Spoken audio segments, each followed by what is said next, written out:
Start करें, चलो start. ठीक, देखो बेटा जैसे हम बात करें क्या हीट ऑफ फॉर्मेशन, जैसे अपन ने कहा हीट और एंथैल्पी कई टाइप की होती है, उसमें जैसे फर्स्ट टाइम अपन डिस्कस कर रहे हैं बेटा कौन सा, यानी heat of formation, del H F हमने बोला है। ओके, हीट ऑफ फॉर्मेशन के लिए अपन ने क्या कहा था बेटा, इसका कॉन्सेप्ट तो मेन डेफिनेशन तो अपन ने क्या कही, यानी क्या 1 मोल सबस्टांस के रेस्पेक्ट में अगर अपन बात करें, यानी 1 मोल सबस्टांस के फॉर्मेशन के लिए जो एमिटेड और एब्जॉर्ब्ड हीट होती है उसे क्या बोलते हैं, हीट ऑफ फॉर्मेशन। और ये जो 1 मोल सबस्टांस का फॉर्मेशन करना वो किससे करना है, इसके फंडामेंटल पार्टिकल से होना चाहिए। क्लियर, फंडामेंटल पार्टिकल का मतलब क्या, जो भी पार्टिकल है बेटा वो क्या होना चाहिए, स्टैंडर्ड फॉर्म में होना चाहिए, स्टेबल फॉर्म में होना चाहिए। इससे अगर किसी कंपाउंड सबस्टांस का फॉर्मेशन होता है तो उसे बोलेंगे, जो एमिटेड या एब्जॉर्ब्ड हीट है उसे अपन बोलेंगे हीट ऑफ फॉर्मेशन। बात समझ में आ गई, क्लियर। तो अपन ने क्या कहा, अगर पार्टिकल अगर स्टैंडर्ड फॉर्म में है, स्टेबल फॉर्म में है, फंडामेंटल पार्टिकल की फॉर्म में है तो ही उसके लिए हीट ऑफ फॉर्मेशन 0 होगा, अदरवाइज नहीं होगा बेटा। क्लियर। और फिर अपन ने कहा था एलिमेंट के लिए क्या होता है, स्टैंडर्ड हीट ऑफ फॉर्मेशन 0 हो सकता है, लेकिन कंपाउंड और आयन के लिए स्टैंडर्ड हीट ऑफ फॉर्मेशन 0 नहीं होगा। क्यों, क्योंकि कंपाउंड होते हैं या फिर आयन्स होते हैं वो क्या होते हैं, अनस्टेबल होते हैं, और अनस्टेबल फॉर्म के लिए कभी भी स्टैंडर्ड हीट ऑफ फॉर्मेशन कभी भी 0 नहीं होगा बेटा। आ गया समझ में। आयन्स की अगर अपन बात करें तो ध्यान रखना H+ आयन होता है वो एकमात्र एक्सेप्शन होता है, जिसकी वजह से क्या होता है, वो स्टेबल फॉर्म में होता है, हाइड्रोनियम आयन की फॉर्म में, तो उसके लिए डेल HF0 क्या होगा, 0 होगा, अदरवाइज बाकी किसी आयन्स के लिए 0 नहीं होगा बेटा। क्लियर। चलो बेटा देखो आगे बात करते हैं। एक चीज ध्यान रखना बच्चों, फॉस्फोरस के लिए कई बार पूछा जाता है क्या, black phosphorus, red phosphorus, white phosphorus, बेटा आपने नाम सुना होगा इनऑर्गेनिक में। तो एक्चुअल में क्या होता है, स्टेबिलिटी की बात करें तो बेटा क्या होता है, अगर बात करें स्टेबिलिटी के अकॉर्डिंग तो ब्लैक फॉस्फोरस क्या होता है, मोर स्टेबल होता है व्हाइट के कंपैरिजन में। मैंने क्या कहा, स्ट्रक्चर के अकॉर्डिंग बात करें तो क्या होता है, ब्लैक फॉस्फोरस क्या होता है, व्हाइट के कंपेरिजन में मोर स्टेबल होता है। लेकिन ध्यान रखना, व्हाइट फॉस्फोरस होता है वो नेचर में ज़्यादा अमाउंट में एग्जिस्ट करता है, यानी अबेंडेंस यानी प्रचुरता के आधार पर। तो मैंने क्या कहा, नेचर में प्रकृति में बात करें तो ब्लैक के कंपैरिजन में क्या होता है, व्हाइट फॉस्फोरस ज़्यादा अमाउंट में होता है, और जो ज़्यादा अमाउंट में एग्जिस्ट करता है तो हम क्या कहते हैं, इसका मतलब वो मोर स्टेबल फॉर्म है। आ गया समझ में। क्लियर। तो मैं क्या कहूँगा बेटा, ब्लैक फॉस्फोरस है is more stable compare as white phosphorus, but यानी according the basis of abundance in nature, nature में अबेंडेंस के बेसिस पे बात करें तो क्या होता है, व्हाइट फॉस्फोरस को क्या करते हैं, फॉस्फोरस की स्टैंडर्ड फॉर्म माना जाता है। बात समझ में आ गई क्या। क्लियर। लिखो बेटा नेक्स्ट स्टेटमेंट लिखो, black phosphorus is more stable. Black phosphorus is more stable compared as white phosphorus. Black phosphorus is more stable compared as white phosphorus.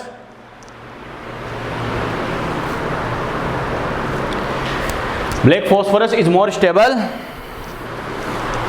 compared as white phosphorus. Black phosphorus is more stable compared as white phosphorus, but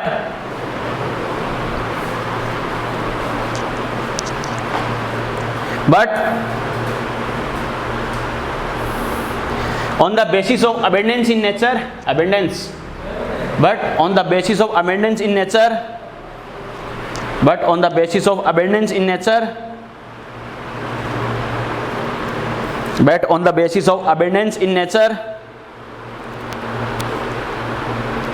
white phosphorus,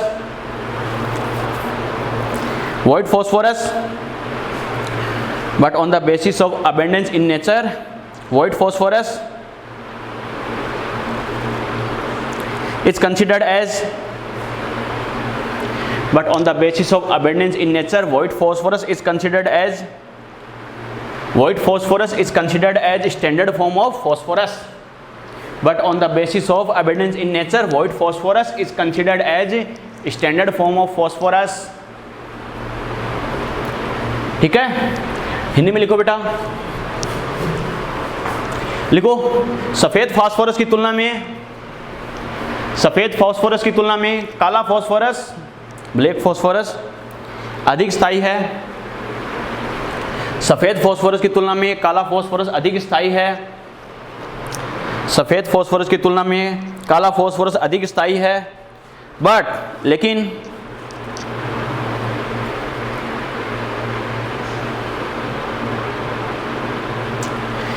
प्रकृति में प्रचुरता के आधार पर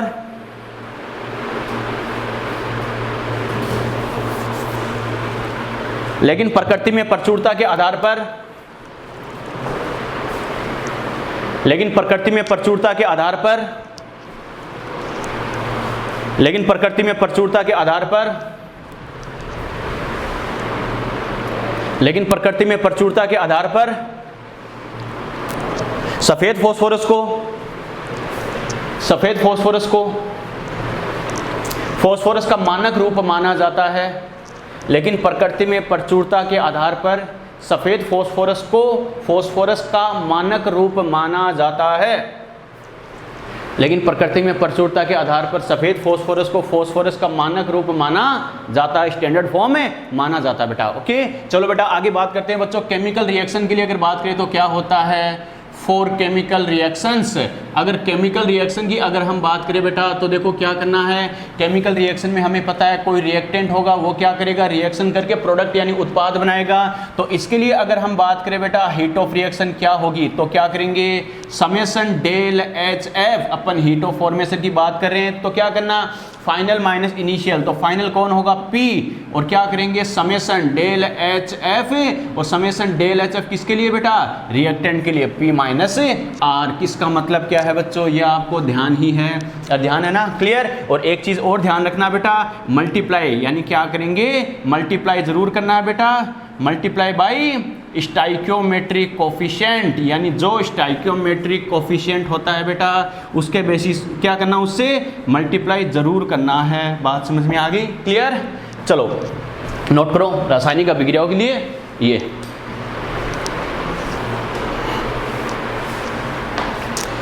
stoichiometric गुणांकों से गुणा करना है, इसका मतलब ये है। ओके,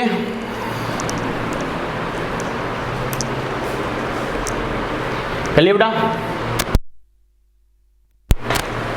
चलो बच्चों देखो एक स्टेटमेंट आता है कई बार, बच्चों देखो कई जगह क्वेश्चन में भी अप्लाई होगा, स्टेटमेंट भी आता है क्या, यानी किसी कंपाउंड की बात करें तो मैंने क्या कहा, किसी कंपाउंड के लिए स्टैंडर्ड हीट ऑफ फॉर्मेशन जो है, मैंने क्या कहा, किसी कंपाउंड के लिए स्टैंडर्ड हीट ऑफ फॉर्मेशन क्या होगा, स्टैंडर्ड हीट ऑफ रिएक्शन के इक्वल होता है। मैंने क्या बोला बेटा, कोई भी कंपाउंड है उसके लिए जो स्टैंडर्ड हीट ऑफ फॉर्मेशन होगा वो क्या होगा, स्टैंडर्ड हीट ऑफ रिएक्शन के इक्वल होता है। बच्चा कहेगा सर कैसे, तो समझना बेटा इस बात को।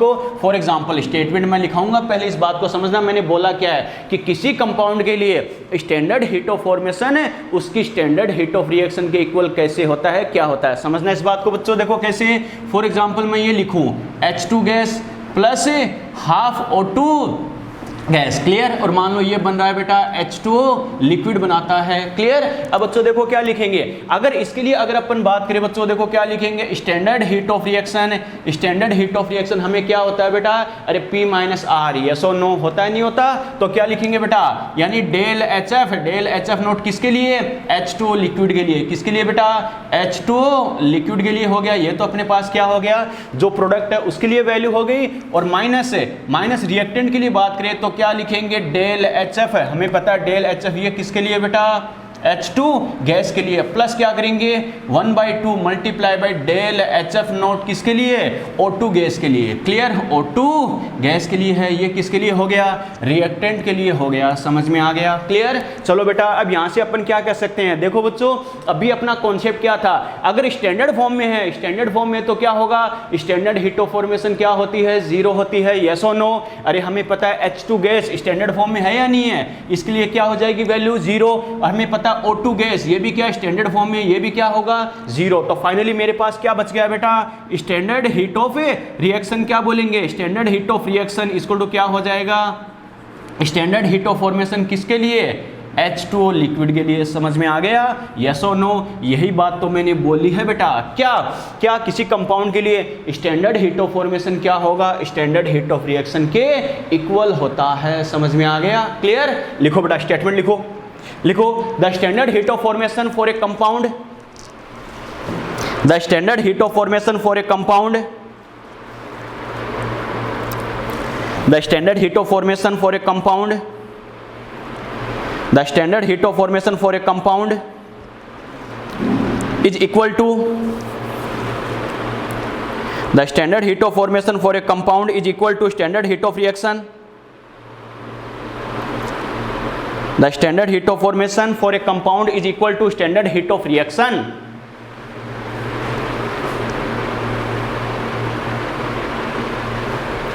ठीक है, ऑफ कंपाउंड। लिख लिए, हिंदी में लिखो बेटा, किसी यौगिक के मानक निर्माण की उष्मा, किसी यौगिक के मानक निर्माण की उष्मा, किसी यौगिक के मानक निर्माण की उष्मा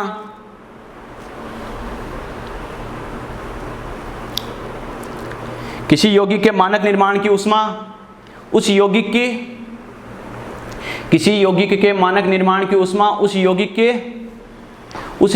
की मानक अभिक्रिया उष्मा के बराबर होती है, उस यौगिक की मानक अभिक्रिया उष्मा के बराबर होती है। क्यों? क्योंकि हमें पता है बेटा, फॉर एग्जांपल अगर इसे स्टैंडर्ड हीट ऑफ फॉर्मेशन बोला है, मतलब इसका फॉर्मेशन फंडामेंटल पार्टिकल से होना चाहिए, यानी जो रिएक्टेंट साइड होंगे बेटा वो फंडामेंटल फॉर्म में होंगे, और रिएक्टेंट साइड अगर फंडामेंटल फॉर्म में होगा तो हमें पता P माइनस R में से, अरे R तो क्या हो जाएगी, 0 हो जाएगा बेटा। तो फाइनली क्या यही बच गया, इसकी स्टैंडर्ड हीट ऑफ फॉर्मेशन क्या हो जाएगी, स्टैंडर्ड हीट ऑफ रिएक्शन के इक्वल हो जाएगी। मैंने क्या बोला समझ में आ गया, क्लियर? ये जो स्टेटमेंट मैंने बोला है, एग्जाम्पल मैंने लिखा है, किसी के डाउट हो तो बोलो फटाफट, किसी के डाउट हो तो बोलो, आगे बढ़ते हैं बेटा फटाफट, यस और नो।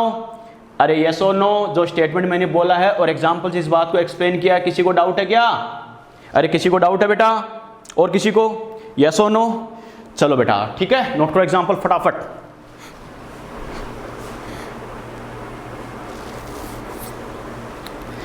एग्जांपल लिखो फटाफट।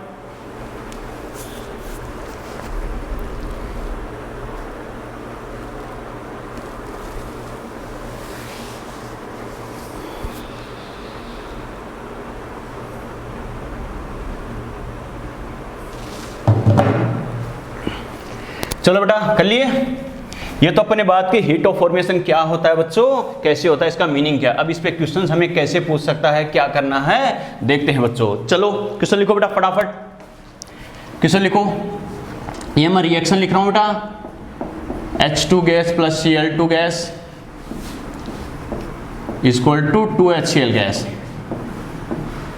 ये लिखा del H naught equal to -100 kilo calorie.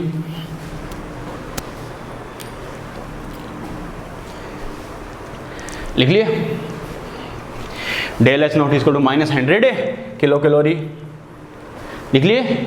चलो बेटा तो क्वेश्चन लिखो, calculate the standard heat of formation, calculate the standard heat of formation, calculate the standard heat of formation, calculate the standard heat of formation, calculate the standard heat of formation for HCl, calculate the standard heat of formation for HCl,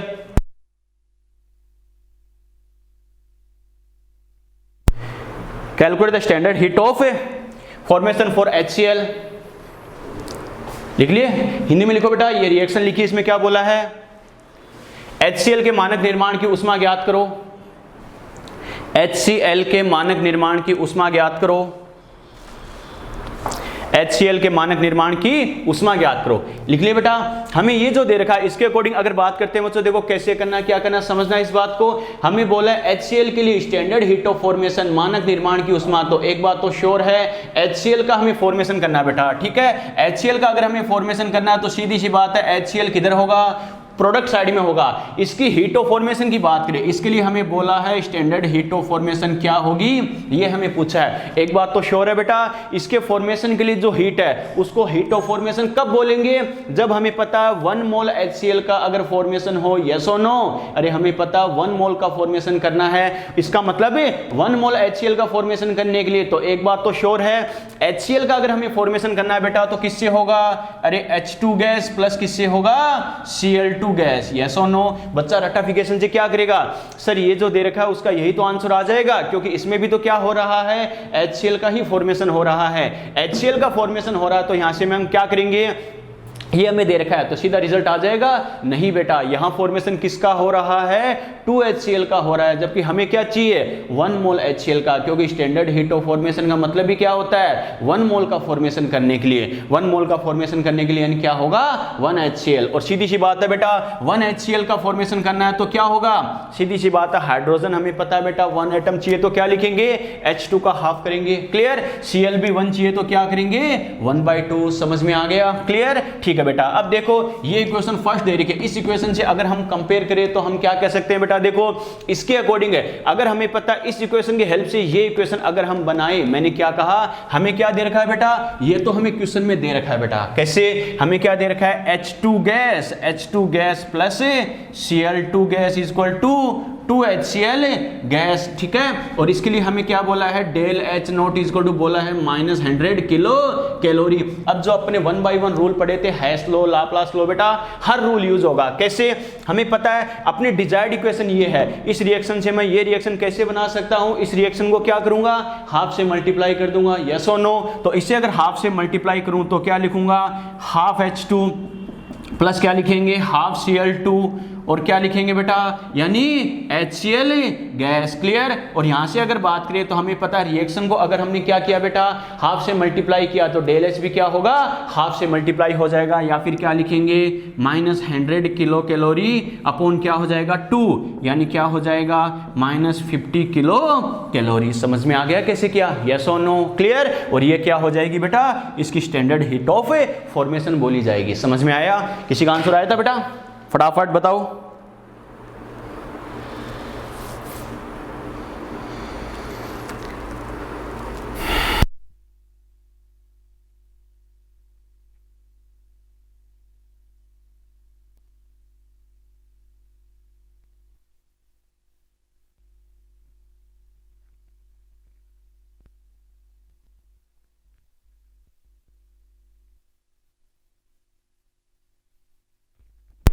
चलिए बेटा चलो next question की बात करते हैं।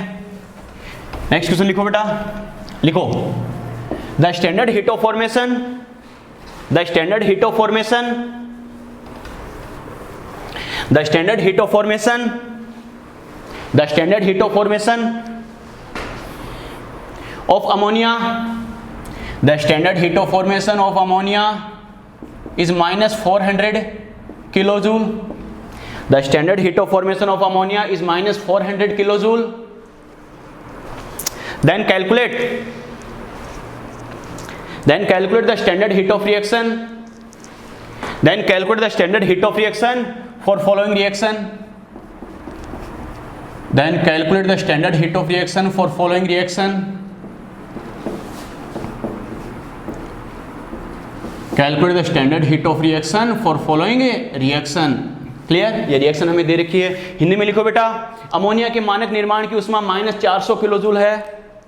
Ammonia के मानक निर्माण की उष्मा -400 किलोजूल है।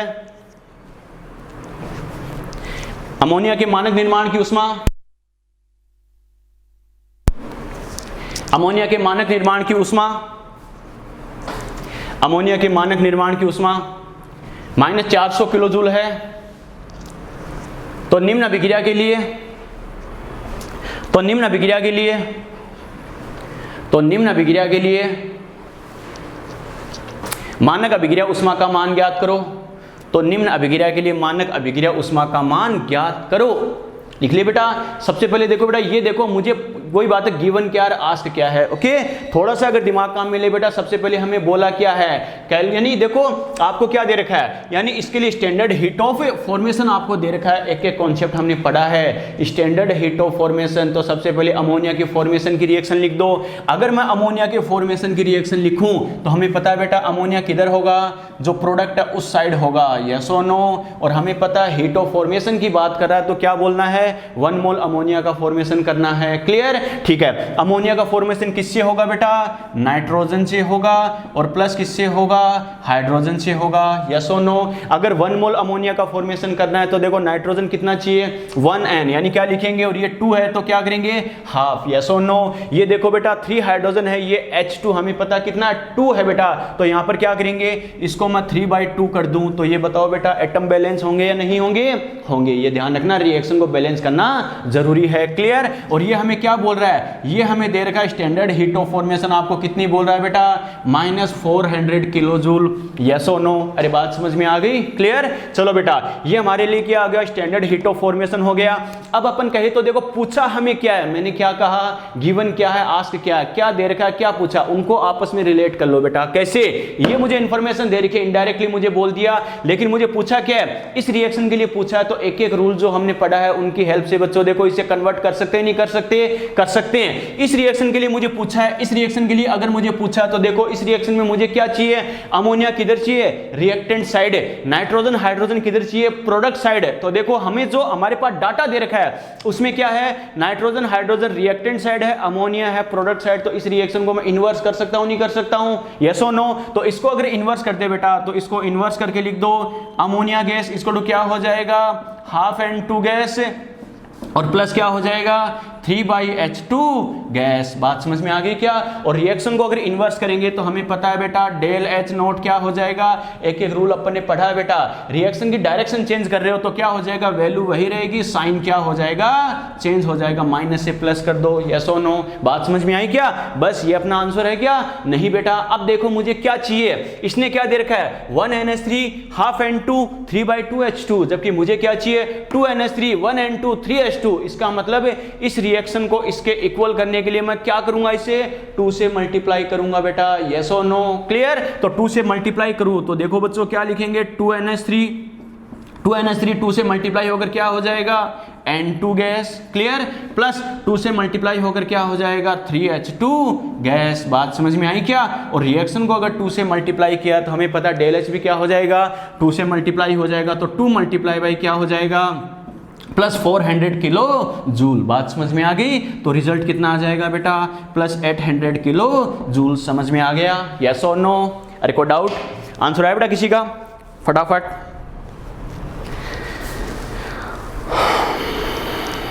आंसर आया बेटा? ठीक है, ठीक है, ठीक है, very good, very good, very good. चलो साइन का जरूर ध्यान रखो बेटा, थोड़ा सा नोट करो फटाफट।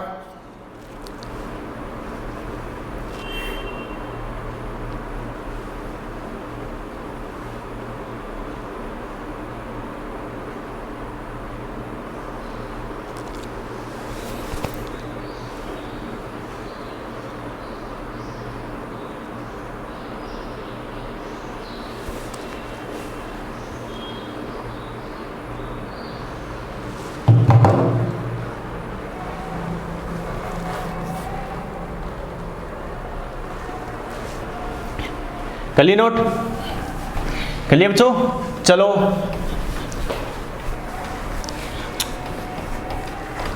चलो नेक्स्ट क्वेश्चन लिखो बेटा, नेक्स्ट क्वेश्चन लिखो। लिखो carbon solid plus O2 gas equal to CO2 gas. इसके लिए बोला बेटा del H equal to -100 kilo joule. फिर लिखो बेटा CO gas plus half O2 gas, CO2 gas, और डेल H बोला है -40 किलो जूल। ठीक है? तो लिखो calculate the involved heat, involve, calculate the involved heat, calculate the involved heat, calculate the involved heat during the formation of 10 gram CO, calculate the involved heat during the formation of 10 gram CO।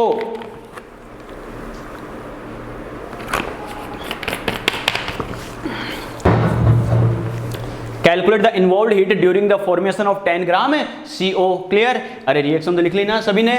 ठीक है, हिंदी में लिखो बेटा। लिखो 10 gram CO के निर्माण में शामिल उष्मा ज्ञात करो। 10 ग्राम CO कार्बन मोनोऑक्साइड के निर्माण में शामिल उष्मा ज्ञात करो। 10 ग्राम CO के निर्माण में शामिल उष्मा ज्ञात करो। 10 ग्राम CO के निर्माण में शामिल उष्मा याद करो। तो देखो बेटा सबसे पहले मुझे दे क्या रखा है बच्चों, देखो ये मुझे दे रखा है, इसको हम बोल दो इक्वेशन 1, इसको बोल दो इक्वेशन 2। बात समझ में आई क्या? ठीक है बेटा, देखो अब हमें क्या बोल रहा है, CO के निर्माण में, इसका मतलब CO का क्या करना है, फॉर्मेशन करना है कार्बन मोनोऑक्साइड। अगर कार्बन मोनोऑक्साइड का फॉर्मेशन होगा तो हमें पता है बच्चों कार्बन मोनोऑक्साइड किधर होगा, प्रोडक्ट साइड में होगा। यस और नो? मैंने क्या कहा, कार्बन मोनोऑक्साइड किधर होगा, प्रोडक्ट साइड होगा बेटा। और हमें पता कार्बन मोनोऑक्साइड का फॉर्मेशन किससे होगा बेटा, carbon solid plus half O2। Yes और नो? अरे बात समझ में आई क्या? इसके लिए कितनी हीट रिक्वायर्ड होगी, पहले मैं ये कैलकुलेट कर लूं। मैंने क्या कहा, calculate the involved heat during the formation of CO, 10 gram CO। तो कार्बन मोनोऑक्साइड के फॉर्मेशन की हीट क्या होगी, पहले ये देखो बेटा। क्लियर? ये मुझे अगर चाहिए तो देखो बेटा, ये मैं किसकी हेल्प से लेके आ सकता हूं, अगर मुझे डाटा दे रखे हैं बच्चों, देखो ऊपर 2 रिएक्शन दे रखी है डाटा की हेल्प में, तो क्या करना, इन रिएक्शंस की हेल्प से पहले क्या करो, इस रिएक्शन का फॉर्मेशन कर लो। मैंने क्या कहा, इन रिएक्शंस की हेल्प से क्या करना है बेटा, इस रिएक्शन का फॉर्मेशन कर लो। ओके, कैसे? देखो बेटा, ये अपनी डिजायर्ड इक्वेशन है, इसका फॉर्मेशन करना है इन दोनों की हेल्प से। अरे जैसे केमिकल इक्विलिब्रियम में करते हैं बेटा, सेम मेथड है। ओके, कैसे? इसमें मुझे क्या चाहिए, देखो कार्बन सॉलिड, सर्च करो गूगल पे, कार्बन सॉलिड कहां है बेटा, ये रहा। मुझे कार्बन सॉलिड किधर चाहिए, रिएक्टेंट साइड। इसने किधर दे रखा है, रिएक्टेंट साइड ही दे रखा है। इसका मतलब इस रिएक्शन को मैं एज इट इज लिख दूंगा ना, ऐसा कैसा लिख दो बेटा, तो क्या लिखेंगे, carbon solid plus O2 plus O2 equal to क्या हो जाएगा, CO2 गैस। इसके लिए बात करें तो डेल H इक्वल टू कितना हो जाएगा, -100 किलो जूल। यस और नो? अरे बात समझ में आई क्या? आगे चलो बेटा, देखो मुझे हाफ O2 चाहिए। बच्चा कहेगा सर O2 इसमें भी है, इसमें भी है, तो किससे करूं? ध्यान रखना, ऐसी कोई स्पीसीज अगर है जो एक से ज्यादा रिएक्शन में, उसको छोड़ देना, उसको स्किप कर देना। मैंने क्या कहा, जैसे मुझे O2 चाहिए तो सर O2 के लिए इस रिएक्शन को लिखूं या इसको लिखूं, किसी को मत लिखो। अगर ऐसी कोई कंडीशन आ जाए जिसमें जो स्पीसीज हमें चाहिए रिएक्शन में होनी चाहिए, वो ऊपर जो रिएक्शन दे रखी है उसमें कई सारी रिएक्शंस में, 2 या 3 रिएक्शंस में, उस स्पीसीज को स्किप कर देना, छोड़ देना। क्यों? एक में अगर बैलेंस करोगे तो दूसरे में इनबैलेंस हो जाएगा। समझ में आ गया? उसको छोड़ देना, वो अपने आप बैलेंस हो जाएगा। बच्चों आगे बढ़ो, मुझे क्या चाहिए, CO। मुझे CO चाहिए बेटा। इसका मतलब CO देखो, सर्च करो गूगल पे, किधर है CO, सेकंड रिएक्शन में। सेकंड रिएक्शन को ऐसा कैसा लिख दूंगा ना, नहीं बेटा, मुझे CO किधर चाहिए, जो प्रोडक्ट है उस साइड चाहिए। इसने किधर दे रखा है, रिएक्टेंट साइड। तो क्या करूंगा, रिएक्शन को इन्वर्स कर दो बेटा। इसका मतलब इन्वर्स करने का मतलब क्या, रिएक्टेंट को प्रोडक्ट बना दो, प्रोडक्ट को रिएक्टेंट बना दो। तो क्या लिखेंगे बेटा, CO2 gas. CO2 gas equal to क्या हो जाएगा, CO गैस प्लस क्या हो जाएगा, हाफ O2 गैस। यस और नो? अरे बात समझ में आई? रिएक्शन को अगर इन्वर्स कर दिया तो डेल H क्या हो जाएगा बेटा, प्लस 40 किलो जूल। यस और नो? अरे बात समझ में आ गई? क्लियर? चलो बेटा, यहां से अगर अपन बात करें तो देखो कैसे कर सकते हैं। अगर दोनों रिएक्शंस को ऐड करें तो देखो बेटा क्या करेंगे, CO2 से CO2 को उड़ा देंगे तो क्या करेंगे, कार्बन सॉलिड है, कार्बन सॉलिड देखो 1 O2 हाफ O2, तो कितना बच गया बेटा, हाफ O2। यस और नो? ठीक है। और इधर क्या बच गया, CO गैस बच गया। बात समझ में आ गई? और हमें पता है बेटा इसके अकॉर्डिंग डेल H कितना आ जाएगा, अगर रिएक्शंस को ऐड किया तो डेल H को भी ऐड कर दो। ऐड करने का मतलब है जैसा साइन है उसी के साथ -100 और प्लस 40, तो क्या करेंगे बेटा, -60 किलो जूल। समझ में आ गया? लेकिन ये मेरा आंसर है क्या, नहीं बेटा, ये मेरा रिजल्ट किसके लिए आया है, 1 मोल के लिए आया है। 1 मोल के लिए देखो CO का कितना फॉर्मेशन हो रहा है, 1 मोल का हो रहा है बेटा, ये ध्यान रखना। यानी क्या लिखेंगे, किलो जूल पर मोल। इसका मतलब ये मेरे पास रिजल्ट क्या आया है, पर मोल के लिए आया है। और पर मोल में CO का मास कितना होता है, 28। किसी बच्चे को नहीं ध्यान है तो कॉपी के ऊपर लिख सकता है बेटा, CO कार्बन का कितना 12 और ऑक्सीजन का कितना 16, तो टोटल कितना होता है 28 ग्राम। यस और नो? अरे बात समझ में आ गई? तो देखो ये मेरे पास जो हीट है बेटा, ये तो 28 ग्राम के लिए है, लेकिन बच्चों एक्चुअल में क्या करेंगे, मुझे 28 ग्राम के लिए चाहिए क्या, 10 ग्राम के लिए पूछा है बेटा। तो क्या लिखेंगे, यानी 4 1 मोल, क्या लिखेंगे 4 1 मोल और 28 ग्राम CO, यानी इतने के लिए तो डेल H कितना है बेटा, -60 किलो जूल आ रहा है। क्लियर? लेकिन मुझे क्या चाहिए बेटा, तो क्या लिखेंगे 10 ग्राम के लिए, यानी 1 ग्राम के लिए अगर बात करूं तो क्या लिखेंगे, 1 ग्राम CO, तो क्या लिखेंगे डेल H कितना हो जाएगा, -60/28 किलो जूल। यस और नो? और मुझे पूछा किसके लिए बेटा, for 10 gram CO। 10 gram CO की बात करें तो क्या लिखेंगे, del H equal to -60/28 multiply by क्या करेंगे 10 किलो जूल। यस और नो, बात समझ में आई। इसे अगर कैंसिल आउट करें बेटा तो देखो समथिंग क्या होगा, अरे 2.1 होगा नहीं होगा, 30 और 60 एग्जैक्ट होता तो 2 टाइम डिवाइड होता, लेकिन क्या 2 से थोड़ा सा ज्यादा, क्योंकि 28 को डबल करोगे 56 आता है, 2 पॉइंट समथिंग कर रहा हूं, मल्टीप्लाई बाय 10 तो समथिंग कितना हो जाएगा बेटा, -20 ऑलमोस्ट हो जाएगा, ऑलमोस्ट 21 किलो जूल। समझ में आ गया, यस और नो। अरे बात समझ में आई कैसे किया, तो ये ध्यान रखना क्या गिवन है क्या आस्क है उसके अकॉर्डिंग कैसे करना है, क्लियर। चलो नोट करो फटाफट, नोट करो बेटा फटाफट।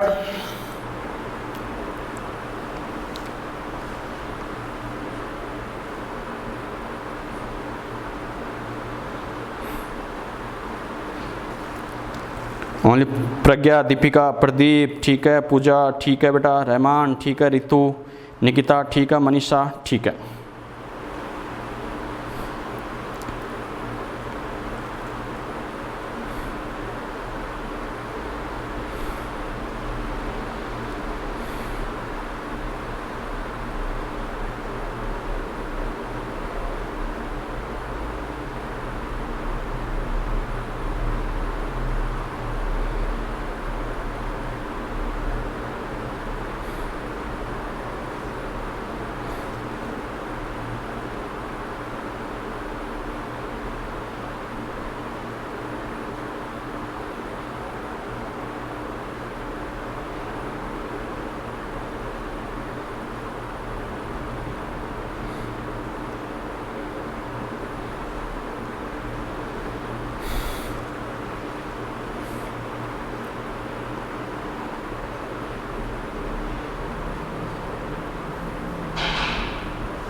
चलो बेटा कर लिए नोट, अरे कर लिए क्या, यस और no.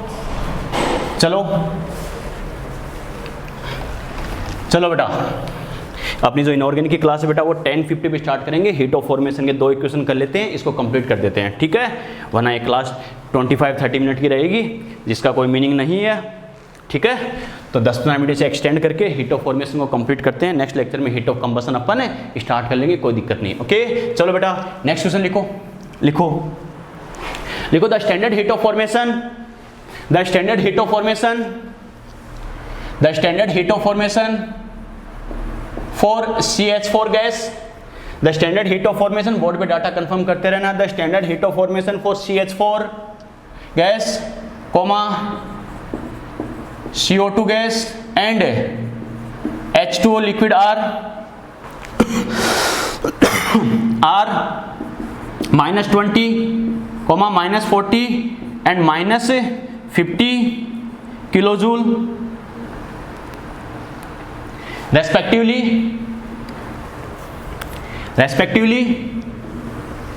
Then calculate the standard heat of reaction. Then calculate the standard heat of reaction. Then calculate the standard heat of reaction for following reaction. Calculate the standard heat of reaction for following reaction. Calculate the standard heat of reaction for following reaction. बात समझ में आई क्या? आपको data दे रखा है बेटा, लिखो CH4 CO2 तथा H2O के मानक निर्माण की ऊष्मा क्रमशः -20, -40, -50 किलोजूल है। CH4, CO2 तथा H2O के लिए मानक निर्माण की ऊष्मा क्रमशः -20, -40, -50 किलोजूल है। तो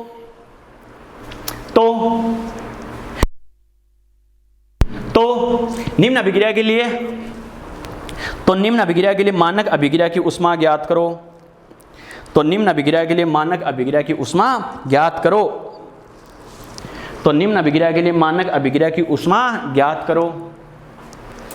तो निम्न अभिक्रिया के लिए मानक अभिक्रिया की ऊष्मा ज्ञात करो। लिख लिया बेटा? चलो कैसे करना, क्या करना, ये हमें रिएक्शन दे रखी है बच्चों। देखो अब हमें पता अलग अलग रिएक्टेंट एंड जो प्रोडक्ट होते हैं उनके लिए अगर हमें हीट ऑफ फॉर्मेशन दे रखा हो तो नेट रिएक्शन के लिए बच्चों हमें पता है, अरे स्टैंडर्ड हीट ऑफ रिएक्शन क्या होता है बेटा? स्टैंडर्ड हीट ऑफ रिएक्शन क्या करते हैं? समेशन हीट ऑफ फॉर्मेशन क्या करते हैं? P माइनस क्या करेंगे? समेशन हीट ऑफ फॉर्मेशन क्या होगा, R होगा बेटा। बात समझ में आ गई, क्लियर। तो यहां से देखो बेटा अगर वैल्यू पुट करें तो देखो क्या लिखेंगे, स्टैंडर्ड हीट ऑफ रिएक्शन क्या, P माइनस आर। P हमारे पास कौन है बेटा, CO2, तो मैं क्या लिखूंगा, स्टैंडर्ड हीट ऑफ फॉर्मेशन किसके लिए, CO2 गैस के लिए, plus standard heat of formation किसके लिए बेटा, H2O लिक्विड के लिए, यानी स्टैंडर्ड हीट ऑफ फॉर्मेशन किसके लिए, H2O लिक्विड के लिए। और हमें पता है इसके कितने मोल है, 2, तो ये ध्यान रखना कोफिशिएंट से मल्टीप्लाई करना नहीं भूलना है, क्लियर, ठीक है। माइनस, अब रिएक्टेंट की अगर मैं बात करूं तो क्या लिखेंगे, स्टैंडर्ड हीट ऑफ फॉर्मेशन किसके लिए, CH4 गैस, और प्लस क्या करेंगे बच्चों, 2 मल्टीप्लाई बाय क्या करेंगे, स्टैंडर्ड हीट ऑफ फॉर्मेशन क्या करेंगे, O2 गैस। अरे समझ में आ गया, यस और नो, क्लियर। चलो बेटा अब इनकी वैल्यू पुट करते हैं, देखो कैसे करेंगे, हमें वैल्यू पुट करके सोल्व करना है। CO2 के लिए वैल्यू कितनी दे रखी है बेटा, सेकंड नंबर पे, यानी क्या दे रखा है, -40 प्लस 2 मल्टीप्लाई बाई, देखो बेटा H2O के लिए कितना दे रखा है, -50, क्लियर। ये तो बेटा इनके लिए कर दिया, माइनस, अब हमें पता है CH4 के लिए कितना दे रखा है, -20,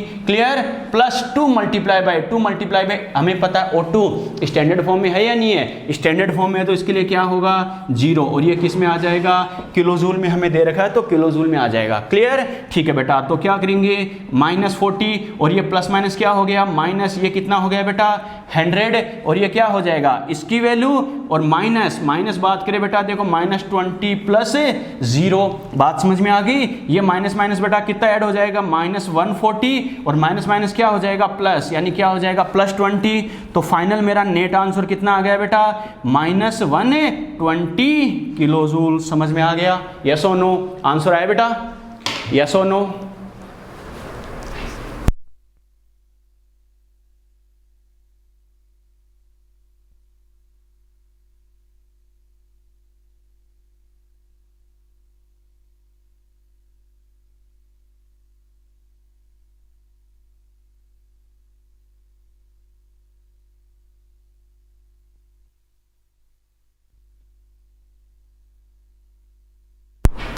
नोट करो फटाफट।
चलो बेटा कर लिए नोट, अरे कर लिए क्या, चलो आगे डिस्कस करते हैं बेटा।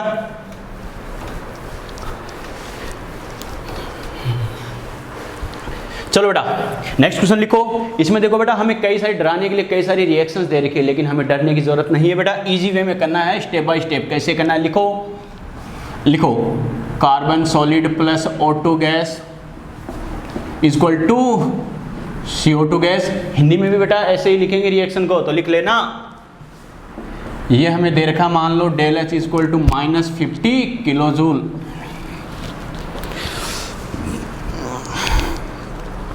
ठीक है, चलो दूसरा लिखो बेटा H2 gas plus half O2 gas equal to H2O liquid, del H equal to minus 80 kilo joule. एक अपन को दे रखा है बेटा C2H5OH liquid plus O2 gas equal to 2CO2 gas plus 3H2O liquid 6 और ये 7 यानी 4 3 7 हो गया ना, एक यहाँ पर तो ये 3O2। ये आपको दे रखा है बेटा del H equal to minus 100 kilo joule. लिख लिए? चलो रिएक्शन तो लिख लिए क्या? यस और नो? लिखो। Then calculate the heat of formation. Then calculate the heat of formation for ethyl alcohol. Then calculate the heat of formation for ethyl alcohol.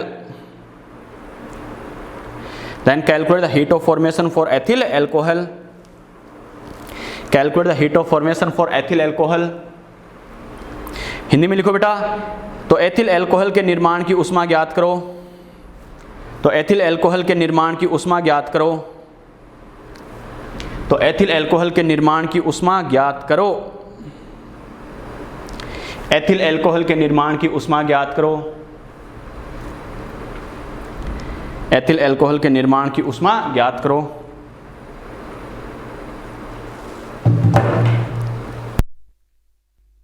अरे कर लिए नोट? चलो बेटा देखो कैसे करना, क्या करना। सबसे पहले ये हमें डाटा दे रखा है बच्चों। देखो पूछा क्या है, मैंने क्या कहा, क्या मुझे गिवन है, क्या आज का, उसके अकॉर्डिंग इजी वे में करते जाओ, आंसर जरूर आएगा बेटा। कैसे समझना? सबसे पहले क्या बोल रहा है, एथिल अल्कोहल के निर्माण की हीट ऑफ फॉर्मेशन। तो सबसे पहले बेटा एथिल अल्कोहल का फॉर्मेशन कर दो। और हमें पता अगर एथिल अल्कोहल का फॉर्मेशन होगा तो हमें पता एथिल अल्कोहल किधर बनेगा, जो प्रोडक्ट है उस साइड बनेगा, उत्पाद की दिशा में बनेगा। क्लियर? ठीक है बेटा, एथिल अल्कोहल का फॉर्मेशन करना है और हमें पता किसी सबस्टांस का, किसी पदार्थ का अगर फॉर्मेशन करना है, निर्माण करना है, तो अपन किससे करते हैं? उसके फंडामेंटल पार्टिकल से करते हैं, मौलिक कणों से करते हैं। यस और नो? करते हैं बेटा। एथिल अल्कोहल में कौन कौन से एलिमेंट है, कौन कौन से तत्व है? कार्बन है, हाइड्रोजन है, ऑक्सीजन है। यस और नो? तो सभी को फंडामेंटल फॉर्म में लिख दो। कार्बन किस फॉर्म में होता है बेटा? सॉलिड फॉर्म में। हाइड्रोजन किस फॉर्म में होता है? H2 गैस की फॉर्म में। और ऑक्सीजन है तो वो क्या होता है? O2 गैस की फॉर्म में। यस और नो? अरे होता है। ठीक है, अब देखो एटम्स को बैलेंस कर लो। कार्बन कितने चाहिए? 2 एटम, तो क्या करेंगे बेटा? 2 कर दो। हाइड्रोजन देखो बेटा कितने हैं? 5 + 1 6 है। 2 तो यहां पर है तो मल्टीप्लाई बाय 3 कर सकता हूं। यस और नो?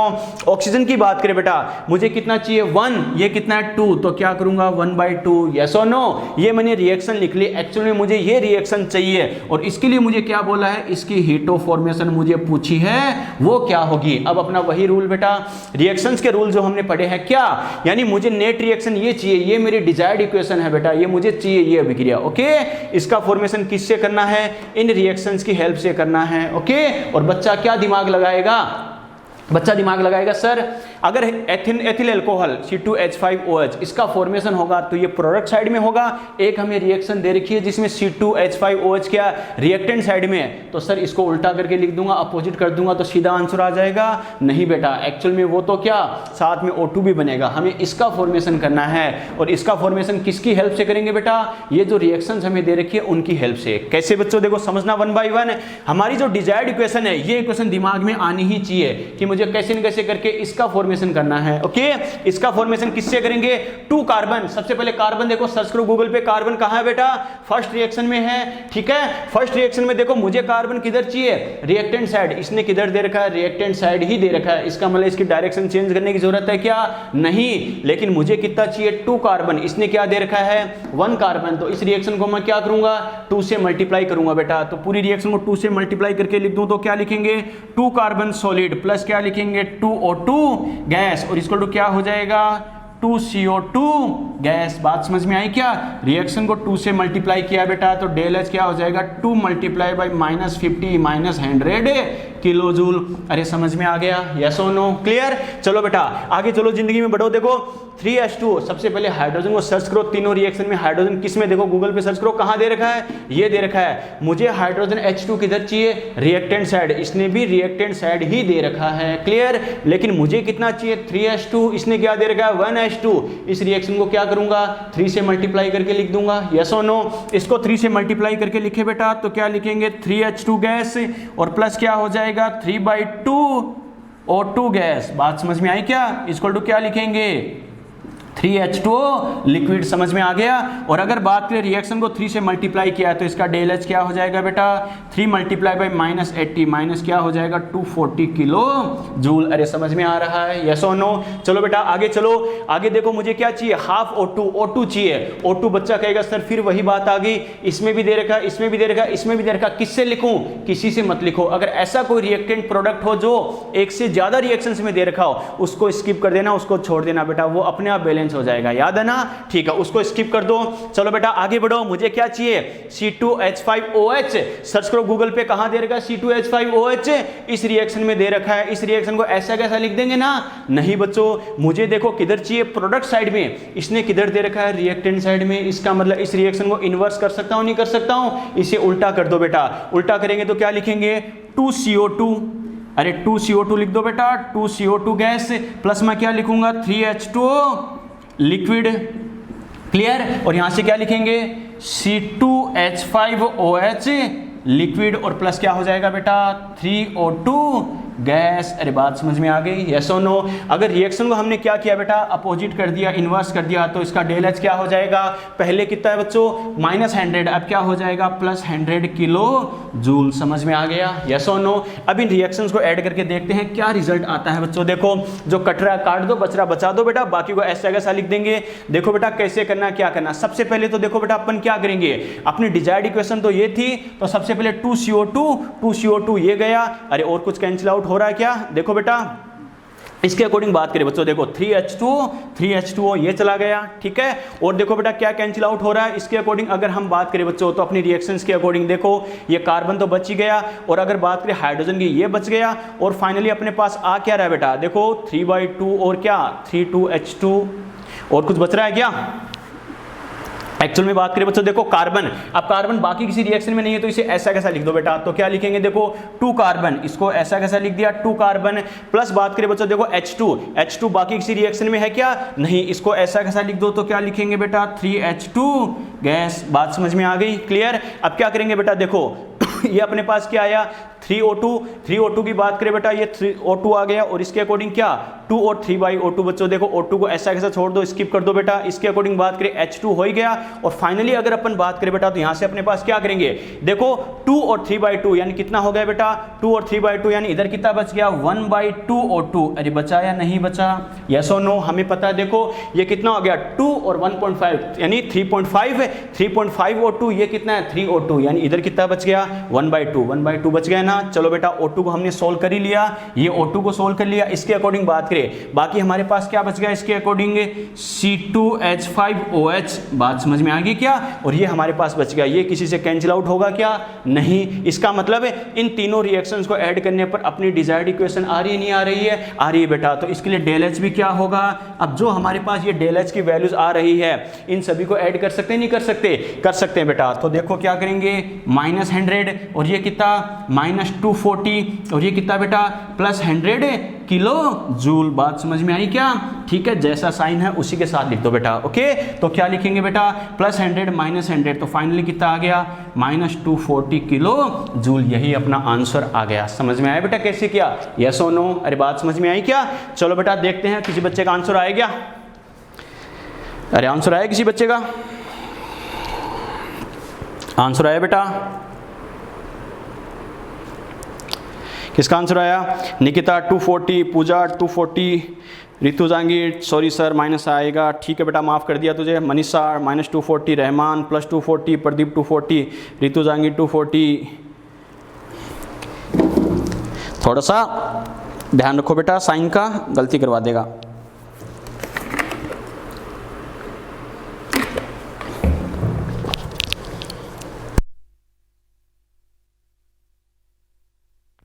करना है या सॉल्यूशन? फटाफट बोल, पूरा बोला कर। क्वेश्चन रिपीट करना है या सॉल्यूशन? जल्दी बोल।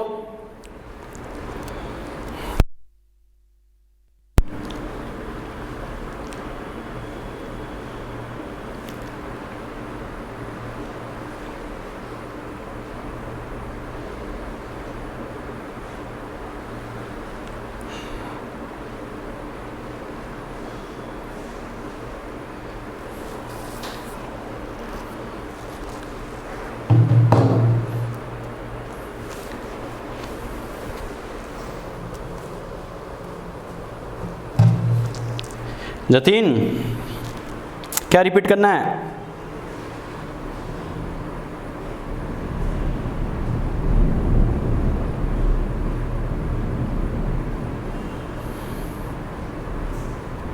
मनीषा टू एवरीवन, सर पिछले टाइम बोला था क्वेश्चन के लिए, अब तो कर लिया, हिंदी में लिखवाया तब आईडिया से।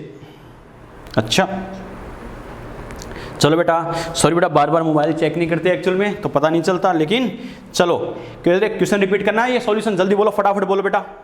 किसी बच्चे को डाउट हो तो क्वेश्चन या सॉल्यूशन में फटाफट बोलो। डाउट है? यस और नो? फटाफट बोलो बेटा, आगे बढ़ते हैं, फटाफट रिप्लाई। अरे आगे बढ़ते हैं बेटा, यस और नो? चलो अब ठीक है जतीन, बात ठीक है क्या? चलो बेटा, वेरी गुड। चलो तो ये अपने बात की बेटा किसके लिए? हीट ऑफ फॉर्मेशन के लिए। तो हीट ऑफ फॉर्मेशन के लिए बेटा हमें घुमा फिरा के कैसे बोल सकता है, चाहे कोई रिएक्शन दे या अलग अलग रिएक्टेंट प्रोडक्ट के रेस्पेक्ट में हमें पूछे तो कैसे करना है, क्या करना है बच्चों? बात समझ में आ गई? यस और नो? चलो हीट ऑफ फॉर्मेशन के बाद अपन बात करते हैं बच्चों, जो सेकेंड नंबर की हीट होती है, हीट ऑफ कंबसन। चलो बेटा हेडिंग लिखो, number 2, heat of combustion. Heat of combustion, heat of combustion, दहन की उष्मा, हिंदी में इसे कहते हैं बेटा दहन की उष्मा। हीट ऑफ कंबसन, दहन, बहन नहीं, दहन की उष्मा, दहन की उष्मा, दहन की उष्मा, हीट ऑफ कंबसन। लिख लिए बच्चों? देखो क्या होता है हीट ऑफ कंबसन, कैसे होता है समझना बेटा। देखो हीट ऑफ कंबसन नाम से पता चल रहा है। पहली बात तो देखो इन वर्डिंग का मीनिंग क्या है, मैंने क्या कहा था, वर्डिंग का मीनिंग जरूर समझना, उसके अकॉर्डिंग आपको करना है बेटा। कैसे? कंबसन, कंबसन का जैसे डेली लाइफ में वर्ड यूज करते हैं अपन, क्या? जलाना, बालना, आग लगाना, बास्ते लगाना। अरे ध्यान है ना, इन सबका मीनिंग यही है बेटा। इसको बोलते हैं बेटा केमिकल लैंग्वेज में क्या? कंबसन बोल देते हैं बेटा। क्लियर? अब मैंने क्या कहा, जलाना, बालना, आग लगाना, बास्ते लगाना, ये सब किसकी प्रेजेंस में होता है? O2 की प्रेजेंस में होता है, यानी अरे ऑक्सीजन की उपस्थिति में होता है, नहीं होता? होता है। इसका मतलब इस प्रोसेस को कैसे कंप्लीट करवाएंगे? ऑक्सीजन की प्रेजेंस में करवाएंगे। यहां तक ठीक है बच्चों? अब हमें पता है हमें जो स्टडी करनी है, मैंने क्या कहा था, हर टाइप की हीट की स्टडी अपन क्या करेंगे? 1 मोल के रेस्पेक्ट में करेंगे। यानी ये जो जलाना, बालना, आग लगाना, ये क्या करेंगे? 1 मोल सबस्टांस का, 1 मोल पदार्थ का करेंगे। क्लियर? और किसी पदार्थ को जलाते हैं, बाढ़ते हैं, आग लगाते हैं बेटा, हमें पता है तो क्या होता है? अरे हीट का एमिशन, उष्मा का उत्सर्जन होता नहीं होता? जैसे अपन हीटर या फिर चूल्हे या गैस पे अपन देखते हैं बेटा, तो क्या होता है, चाहे कोई गैसेस सबस्टांस हो, चाहे कोई पेपर हो बेटा, या कोई वुड हो, लकड़ी हो, कुछ भी हो, जब वो जलते हैं तो हीट लॉस करते नहीं करते? और हम उस हीट को गेन करते हैं, विंटर टाइम में अपन यूज करते हैं बेटा। ध्यान है ना? तो कहने का मतलब क्या, प्रोसेस क्या होगा?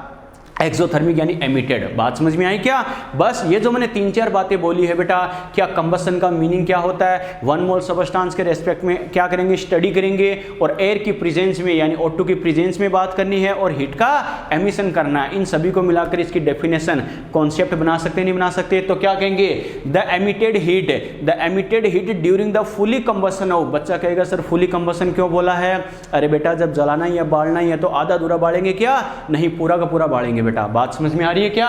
तो क्या कहेंगे? The emitted heat during the fully combustion of 1 mole substance in presence of air यानी O2 called as heat of combustion. यानी 1 मोल पदार्थ का वायु की उपस्थिति में पूर्णतः दहन करने पर उत्सर्जित उष्मा की मात्रा क्या कहलाती है? उसकी दहन की उष्मा कहलाती है। बात समझ में आ गई? क्लियर? देखो बेटा कैसे हीट ऑफ कंबसन जो होती है, कई जगह देखो बेटा ये वैल्यू यूज होगी, heat of combustion, C for combustion, दहन के लिए यूज होता है। ये क्या करते हैं? क्यू, क्यू तो हीट की वैल्यू है बेटा, और अपॉन में मोल किया है। अपॉन में मोल किस लिए किया है? पर मोल के लिए। अरे n मोल के लिए जो रिक्वायर्ड हीट है वो Q के इक्वल है। मैंने क्या कहा? n मोल के लिए रिक्वायर्ड हीट किसके इक्वल है? Q के इक्वल। तो 1 मोल के लिए क्या हो जाएगी? Q/n। हमें पर मोल के रेस्पेक्ट में ही तो करनी है बच्चों, बात समझ में आई क्या? तो n मोल के लिए कितनी हीट चाहिए? Q, और 1 मोल के लिए क्या होगा? Q/n। तो n से डिवाइड किया है, क्लियर। और हीट का एमिशन होगा, एमिशन होगा तो साइन क्या लूंगा बेटा? माइनस का, ध्यान है ना। और मोल को मैं क्या लिख सकता हूं? Q। मोल को क्या लिखेंगे? W। और MW ऊपर जा सकता है, नहीं जा सकता? क्योंकि मोल क्या होता है हमें पता है, मोल होता है बेटा W/MW। यस और नो? बात समझ में आ गई? ये तो हीट ऑफ कंबशन का फॉर्मूला होता है बेटा, क्लियर। ठीक है बेटा, और एक बात ध्यान रखना बेटा, हीट ऑफ कंबशन जो होती है वो क्या होगी? नेगेटिव वैल्यू के साथ होगी ऑलवेज, क्योंकि प्रोसेस क्या बोला है? एक्सोथर्मिक बोला है, उष्माशोषी बोला है। समझ में आ गया? क्लियर। लिखो बेटा, लिखो the emitted heat, the emitted heat, the emitted heat, the emitted heat during the emitted heat during the fully combustion of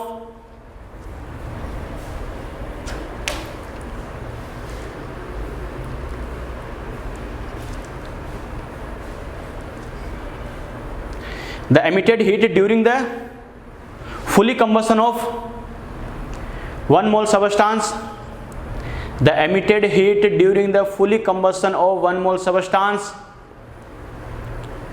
the emitted heat during the fully combustion of 1 mole substance, the emitted heat during the fully combustion of 1 mole substance in presence of air, in presence of air, called as heat of combustion, called as heat of combustion, called as heat of combustion,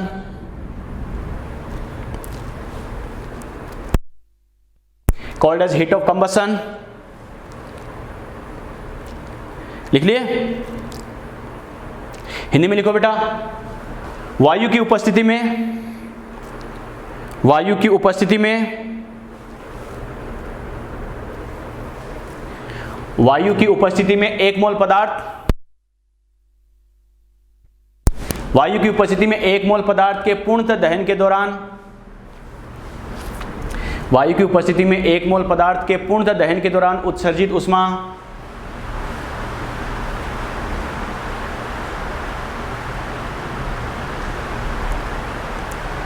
वायु की उपस्थिति में 1 मोल पदार्थ के पूर्णतः दहन के दौरान उत्सर्जित ऊष्मा,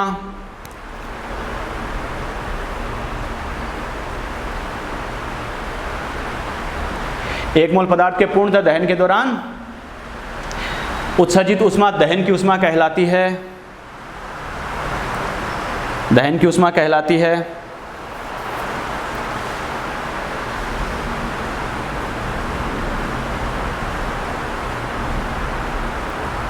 दहन की ऊष्मा कहलाती है।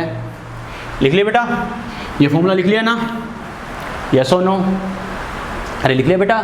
चलो बेटा देखो, एक सबसे इंपॉर्टेंट बात ध्यान रखना, जिसे इसमें गलती करवाएगा, क्या करवाएगा, कैसे करना। बच्चों एक बात तो श्योर है, ध्यान रखना, मैंने क्या कहा, दहन का, कंबसन का वैसे मीनिंग क्या होता है बच्चों, ध्यान रखना, यानी क्या, जलाना, बालना, आग लगाना, वास्ते लगाना, ये सब होता है। लेकिन अपन क्या बेटा, अपन लेबोरेटरी में स्टडी करते हैं तो एक्चुअल में अपन को क्या, जलाना, बालना, आग लगाना, ये सब नहीं करना। हमें पता है ये जो कंबसन जो प्रोसेस होता है वो किसकी प्रेजेंस में होता है, अरे O2, ऑक्सीजन, एयर की प्रेजेंस में होता है। यस और नो? तो कहने का मतलब क्या, बस वहां से लिंक लेकर क्या कहते हैं बेटा, कि जिस भी सबस्टांस, चाहे एलिमेंट हो चाहे कंपाउंड हो, अगर उसकी ऑक्सीजन से रिएक्शन हो रही है, इसका मतलब उसका कंबसन हो रहा है, उसका दहन हो रहा है। मैंने क्या कहा, कोई भी एलिमेंट हो चाहे कंपाउंड हो, अगर उसकी ऑक्सीजन से रिएक्शन होती है तो उसके लिए वर्ड यूज किया जाता है कि उसका कंबसन हो रहा है, दहन हो रहा है। फॉर एग्जाम्पल जैसे अपन बायो में पढ़ते हैं ना, ग्लूकोज के कंबसन से, ग्लूकोज के दहन से ऊर्जा प्राप्त होती है। यस और नो? और ये एनर्जी कैसे गेन होती है बेटा, जब हमें पता है ग्लूकोज क्या करता है, ऑक्सीजन की प्रेजेंस में ब्रेक होकर क्या करता है, यानी एटीपी का फॉर्मेशन करता है। यस और नो? अरे सीधी सी बात है। तो उसमें भी क्या होता है, ग्लूकोज ऑक्सीजन से रिएक्शन करता है, तब हमें क्या होता है, एनर्जी गेन होती है। समझ में आ गया? तो ये जो कंबसन वर्ड होता है बेटा, मोल कॉन्सेप्ट में मैंने बताया था, कंबसन ऑफ हाइड्रोकार्बन, याद है ना? कंबसन का मतलब ही क्या होता है बच्चों, क्या उस एलिमेंट या कंपाउंड की क्या करना, ऑक्सीजन से रिएक्शन करवा देना। आ गया समझ में? लेकिन किसी भी एलिमेंट की या किसी की भी आप ऑक्सीजन से रिएक्शन करवा दो, उसको हमेशा अपन क्या बोलेंगे, कंबसन बोल देंगे, कोई जरूरी नहीं है। ओके? बच्चा कहेगा सर कैसे, तो समझना बेटा पहली बात तो देखो, मैं एग्जांपल लिख रहा हूं, आपसे बोले carbon solid plus half O2 equal to ये क्या बनेगा बच्चों, ये हमें पता है CO गैस बनेगी। यस और नो? क्लियर? एक रिएक्शन में ये लिख रहा हूं बेटा, carbon solid plus O2 gas equal to ये बन रहा है बच्चों CO2 गैस। बात समझ में आई क्या? देखो एलिमेंट वही है, रिएक्टेंट वही है, प्रोडक्ट वही है बेटा, थोड़ा सा डिफरेंस किसमें है, हाफ O2। क्लियर? ठीक है। अब देखो दोनों में से किसको हीट ऑफ कंबसन बोलेंगे, किसको नहीं बोलेंगे, तो समझना बेटा ये जो कंडीशन है ये हीट ऑफ कंबसन बोली जाती है सेकंड वाली, लेकिन फर्स्ट वाली हीट ऑफ कंबसन नहीं बोली जाएगी। बच्चा कहेगा सर क्यों, तो समझना बेटा इस बात को, अगर हमें फुली कंबसन, अपने डेफिनेशन क्या बोली थी, during the fully combustion of 1 mole substance. अरे 1 मोल सबस्टांस, ये तो 1 मोल है, फुली कंबसन करवाना है। कंबसन का मतलब क्या होता है, ऑक्सीजन से रिएक्शन करना। फुली कंबसन मतलब ऑक्सीजन से मैक्सिमम कितनी रिएक्शन कर सकता है, और हमें पता ऑक्सीजन से कार्बन मैक्सिमम कितनी रिएक्शन कर सकता है, अरे मैक्सिमम 2 ऑक्सीजन तक इससे ऐड हो सकते हैं। यस और नो? बात समझ में आई क्या? लेकिन यहाँ कितना ऐड हुआ बेटा, ओनली 1 ऑक्सीजन ऐड हुआ है। यस और नो? इसका मतलब फुली कंबसन हुआ क्या, नहीं, अभी तो ये आगे और रिएक्शन कर सकता है। आ गया समझ में? इसका मतलब अभी तक कंप्लीट रिएक्शन इसने नहीं की है, कंप्लीट कंबसन नहीं हुआ है, जबकि अपन क्या कहते हैं, ड्यूरिंग द फुली कंबसन हो, फुली कंबसन करवाते हैं, कंप्लीट रिएक्शन करवाते हैं जहां तक रिएक्शन हो सके। आ गया समझ में? क्लियर? तो मैंने क्या कहा बेटा, ये ध्यान रखना, प्रोसेस सेम है लेकिन डिफरेंस क्या है, इस कंडीशन में ध्यान रखना बेटा, फुली कंबसन नहीं हुआ, पूर्णतः दहन नहीं हुआ है, क्योंकि अभी तो और आगे ये, अरे CO plus half O2 equal to CO2 और आगे रिएक्शन कर सकता नहीं कर सकता, कर सकता है। लेकिन इस प्रोसेस में ये बताओ कंप्लीट रिएक्शन हो रही है क्या, नहीं, इसमें कंप्लीट रिएक्शन हो रही है, तो इसको अपन हीट ऑफ कंबसन बोल सकते हैं। किसके लिए? कार्बन के लिए। बात समझ में आई क्या? तो मेरा स्टेटमेंट क्या सुनना, ड्यूरिंग द कंबसन के दौरान, दहन के दौरान क्या होता है, एलिमेंट और compound should be fully oxidise, यानी एलिमेंट या तत्व या यौगिक का पूर्णतः ऑक्सीकरण होना चाहिए। अरे सीधी सी बात है बेटा, ऑक्सीजन से रिएक्शन करना, रेडॉक्स रिएक्शन में पढ़ते हैं ना, जिसका कंबसन होगा हमें पता उससे ऑक्सीजन ऐड होती ही नहीं होती, और ऑक्सीजन का ऐड होना ऑक्सीडेशन, इसका मतलब फुली ऑक्सीडाइज होना चाहिए। फुली ऑक्सीडाइज होना चाहिए मतलब मैक्सिमम जितनी ऑक्सीजन ऐड हो सकती है क्या होना चाहिए, उतना ही क्या होना चाहिए, उतनी ऑक्सीजन ऐड होनी चाहिए। बात समझ में आ गई क्या? और पूरी ऑक्सीजन ऐड हो जाएगी तो उससे जो प्रोडक्ट बनेगा वो स्टेबल फॉर्म में होगा या नहीं होगा, स्टेबल फॉर्म में होगा। कैसे? नेचर में अपन बात करते हैं कार्बन और ऑक्सीजन की रिएक्शन से जो स्टेबल कंपाउंड बनता है वो CO होता है या CO2 होता है, देखते दिमाग में आता है CO2। क्यों? कार्बन मैक्सिमम, कार्बन की वैलेंसी होती है बेटा 4, तो मैक्सिमम 2 ऑक्सीजन ऐड कर सकता है, तो दोनों ऑक्सीजन ऐड कर गया तो क्या हो जाएगा, ये स्टेबल हो जाएगा। आ गया समझ में? तो क्या करेंगे, यानी कंपाउंड एलिमेंट या कंपाउंड का फुली ऑक्सीडेशन होना चाहिए, पूर्णतः ऑक्सीकरण होना चाहिए, और जो प्रोडक्ट बनता है, उत्पाद बनता है, वो क्या होना चाहिए, स्टेबल फॉर्म में होना चाहिए, स्थायी अवस्था में होना चाहिए। और एलिमेंट होता है वो मैक्सिमम ऑक्सीडेशन स्टेट में होना चाहिए, अधिकतम ऑक्सीकरण अवस्था में होना चाहिए। अरे रेडॉक्स रिएक्शन में मैंने एक बात बताई थी, क्या ऑक्सीजन का नंबर ऑफ एटम जितना ज्यादा एलिमेंट पर पॉजिटिव चार्ज उतना ही ज्यादा। यस और नो? हमें पता है बेटा, यहाँ एक ऑक्सीजन पर -2 तो कार्बन पर कितना, +2, एक ऑक्सीजन पर -2 तो ये बताओ बेटा 2 पर कितना, -4, तो इस कार्बन पर कितना, +4। और हमें पता है कार्बन पर +4 से ज्यादा चार्ज आ सकता है क्या, नहीं आ सकता, और +4 से ज्यादा नहीं आ सकता। इसका मतलब कार्बन यहाँ अपनी मैक्सिमम ऑक्सीडेशन स्टेट में है या नहीं है बच्चों। तो ध्यान रखना, ये तीनों कंडीशन अगर फॉलो करेगा तो ही क्या होगा, उसकी हीट को हीट ऑफ कंबसन बोलेंगे, अदरवाइज नहीं बोलेंगे। मैंने क्या कहा बेटा, ड्यूरिंग द फुली कंबसन, क्या कहेंगे, ड्यूरिंग द कंबसन एलिमेंट और compound should be fully oxidise, यानी कंबसन दहन के दौरान क्या होना चाहिए, तत्व या यौगिक पूर्णतः ऑक्सीकृत होना चाहिए। क्लियर? पूर्णतः यानी फुली ऑक्सीडाइज का मतलब क्या, पूर्णतः ऑक्सीकृत होना। इसका मतलब जो प्रोडक्ट बनता है वो क्या होना चाहिए, स्टेबल होना चाहिए, और उसमें जो एलिमेंट है वो मैक्सिमम ऑक्सीडेशन स्टेट में होना चाहिए। ये मैंने तीनों बातें जो बोली, अगर ऐसा नहीं है तो उसको हीट ऑफ कंबसन नहीं बोलेंगे। मैंने क्या कहा, समझ में आया बेटा? यस और नो। ये जो स्टेटमेंट लिखा रहा हूं और अगर दिमाग में नहीं बैठा कि इसका मतलब क्या है, सर समझ में नहीं आया, तो मुझे बता देना, मैसेज कर देना अभी। समझ में आ गया? यस और नो? क्लियर? अरे कोई डाउट? नोट करो, स्टार मार्क करके लिख लेना। क्वेश्चन में इस बात का खास कर हमें ध्यान रखना। लिखो स्टार मार्क करके, लिखो during the combustion, star mark करके लिखो बेटा। During the combustion, during the combustion, during the combustion, during the combustion element और compound, during the combustion element और compound should be fully oxidize. During the combustion element और compound should be fully oxidize. Element और compound should be fully oxidize. Element और compound should be fully oxidize. Element और compound should be fully oxidize. So element should be maximum oxidation state in product side. Element should be maximum oxidation state in product side. Element should be maximum oxidation state in product side. Element should be maximum oxidation state in product side. Element should be maximum oxidation state in product side. And product should be in stable form, and product should be in a stable form, and product should be in stable form, and product should be in stable form, and product should be in stable form। ठीक है, हिंदी में लिखो बेटा, लिखो दहन के दौरान, दहन के दौरान तत्व या यौगिक पूर्णतः ऑक्सीकृत होना चाहिए।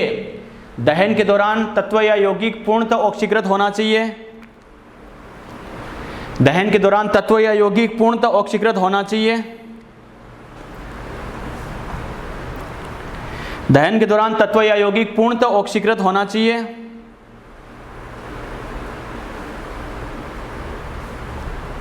दहन के दौरान तत्व या यौगिक पूर्णतः ऑक्सीकृत होना चाहिए। अतः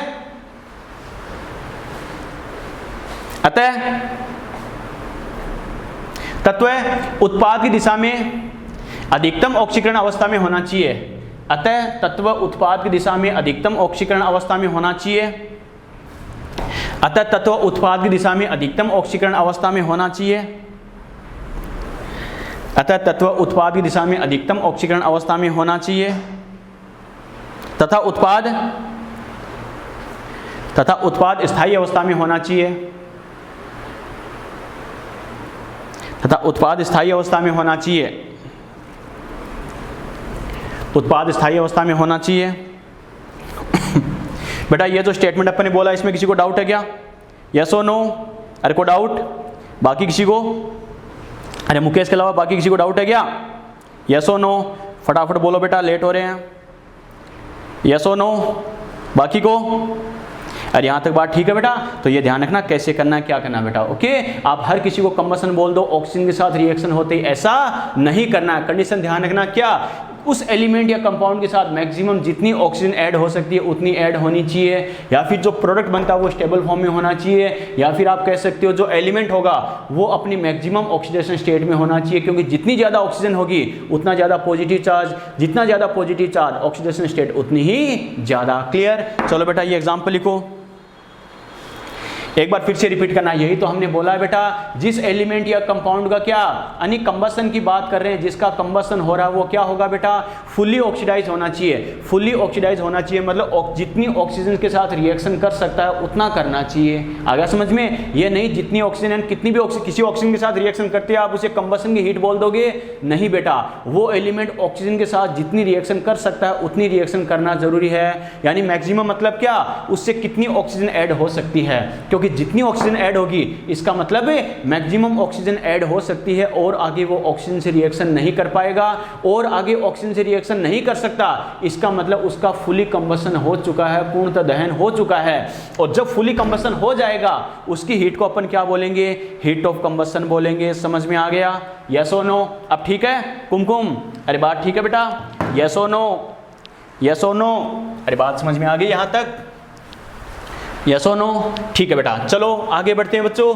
ये तो अपने बात की हीट ऑफ कंबशन होती क्या, और ये जो स्टेटमेंट अभी मैंने लिखाया था इसको स्टार मार्क जरूर कर लेना बेटा। ओके, एक आपसे क्या बोलेगा, कई सारे एग्जांपल आपको दे देगा बेटा, उसके अकॉर्डिंग देखो क्या पूछेगा। फॉर एग्जांपल जैसे कई एग्जांपल मैं लिखूं, जैसे मेथेन, एथेन, प्रोपेन का मैं एग्जांपल लिखूं, जैसे मैंने लिखा है बेटा मेथेन एक मैंने लिखा, जैसे एथेन का एक मैं लिखूं, जैसे C3H8 का। क्लियर? इसके लिए आपसे बोले हीट ऑफ कंबशन किसकी ज्यादा होगी किसकी कम होगी, तो ध्यान रखना बेटा जिसमें नंबर ऑफ कार्बन एटम ज्यादा होंगे क्या होगा, यानी हीट ऑफ कंबशन क्या होगी, ज्यादा होगी बेटा। आ गया समझ में? क्या कहा, नंबर ऑफ कार्बन एटम ज्यादा है तो क्या होगी, हीट ऑफ कंबशन ज्यादा होगी। तो क्या कहेंगे, आपको कुछ भी डाटा नहीं दे रखा हो, बस क्या अलग अलग आपको एग्जांपल देके सीधा पूछे किसके लिए हीट ऑफ कंबशन ज्यादा, तो क्या करेंगे बच्चों, क्योंकि हमें पता अगर स्ट्रक्चर में जितने ज्यादा कार्बन एटम है बॉन्ड उतने ही ज्यादा क्या होंगे, बॉन्ड ब्रेक होंगे। तो हमें पता है हीट का एमिशन उतना ही ज्यादा होगा, लॉस उतना ही ज्यादा होगा, और जितना ज्यादा लॉस होगा एमिटेड हीट वही तो हीट ऑफ कंबशन बोली जाती है। समझ में आ गया? Clear?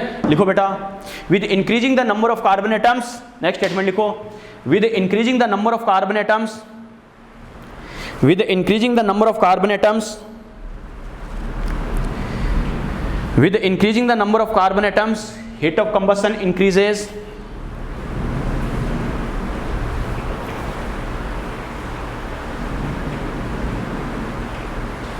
with increasing the number of carbon atoms heat of combustion increases। Okay, Hindi में लिखो बेटा, कार्बन परमाणु की संख्या बढ़ने के साथ साथ, कार्बन परमाणु की संख्या बढ़ने के साथ साथ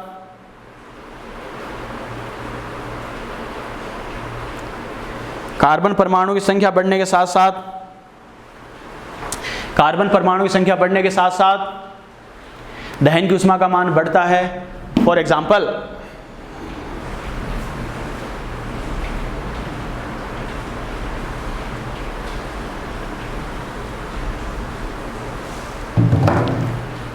लिख लिया बेटा? ठीक है, एक चीज और ध्यान रखना, कई बार बच्चे से क्या बोलेगा, कार्बन का नंबर ऑफ एटम तो इक्वल दे देगा। मैंने क्या कहा, कार्बन का नंबर ऑफ एटम इक्वल दे देगा, फिर बच्चे से पूछेगा किसके लिए हीट ऑफ कंबशन ज्यादा है। फॉर एग्जांपल जैसे मैं ये लिखूं C2H2, C2H4, C2H6। अब आपसे बोले हीट ऑफ कंबशन का ऑर्डर क्या होगा, तो देखो बेटा क्या करेंगे, अरे सीधी सी बात है, क्या है बेटा, एथेन, एथीन, एथाइन, ध्यान है ना। अब देखो कार्बन का नंबर ऑफ एटम 2 है, लेकिन अब हमें क्या करना है, हाइड्रोजन के नंबर ऑफ एटम से काउंट करना है। तो क्या होगा, अगर मैंने बोला है अगर कार्बन का नंबर ऑफ एटम अगर इक्वल है तो क्या करेंगे, अगर हाइड्रोजन का नंबर ऑफ एटम इंक्रीज हो रहा है तो हीट ऑफ कंबशन क्या होगी, इंक्रीज होगी बेटा, दहन की ऊष्मा का मान बढ़ेगा। वही कॉन्सेप्ट है। अब हमें पता कार्बन के रेस्पेक्ट में बॉन्ड ब्रेक वाला किससे देखेंगे, हाइड्रोजन एटम के बॉन्ड देखेंगे। जितने ज्यादा हाइड्रोजन एटम हमें पता है बेटा बॉन्ड ब्रेक होना क्या होगा, उतना ही क्या होगा, हीट का एमिशन होगा, उतना ही लॉस होगा, तो कंबशन की हीट उतनी ही ज्यादा होगी। क्लियर? लिखो बेटा next statement, if number of carbon atoms are equal, if number of carbon atoms are equal for different compounds,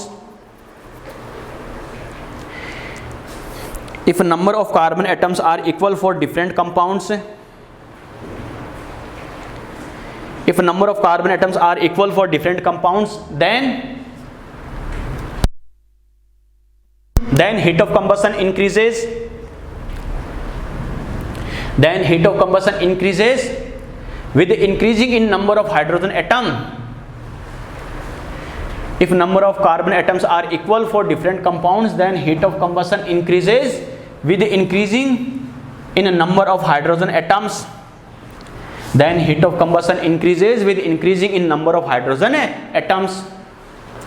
Then heat of combustion increases with increasing in number of hydrogen atoms. लिख लिए? हिंदी में लिखो बेटा, यदि भिन्न भिन्न यौगिकों के लिए कार्बन परमाणु की संख्या बराबर हो, यदि भिन्न भिन्न यौगिकों के लिए कार्बन परमाणु की संख्या बराबर हो, यदि भिन्न भिन्न यौगिकों के लिए कार्बन परमाणु की संख्या बराबर हो, यदि भिन्न भिन्न यौगिकों के लिए कार्बन परमाणु की संख्या बराबर हो तो हाइड्रोजन परमाणु की संख्या बढ़ने के साथ साथ, तो हाइड्रोजन परमाणु की संख्या बढ़ने के साथ साथ, तो हाइड्रोजन परमाणु की संख्या बढ़ने के साथ साथ दहन की ऊष्मा का मान बढ़ता है, दहन की ऊष्मा का मान बढ़ता है।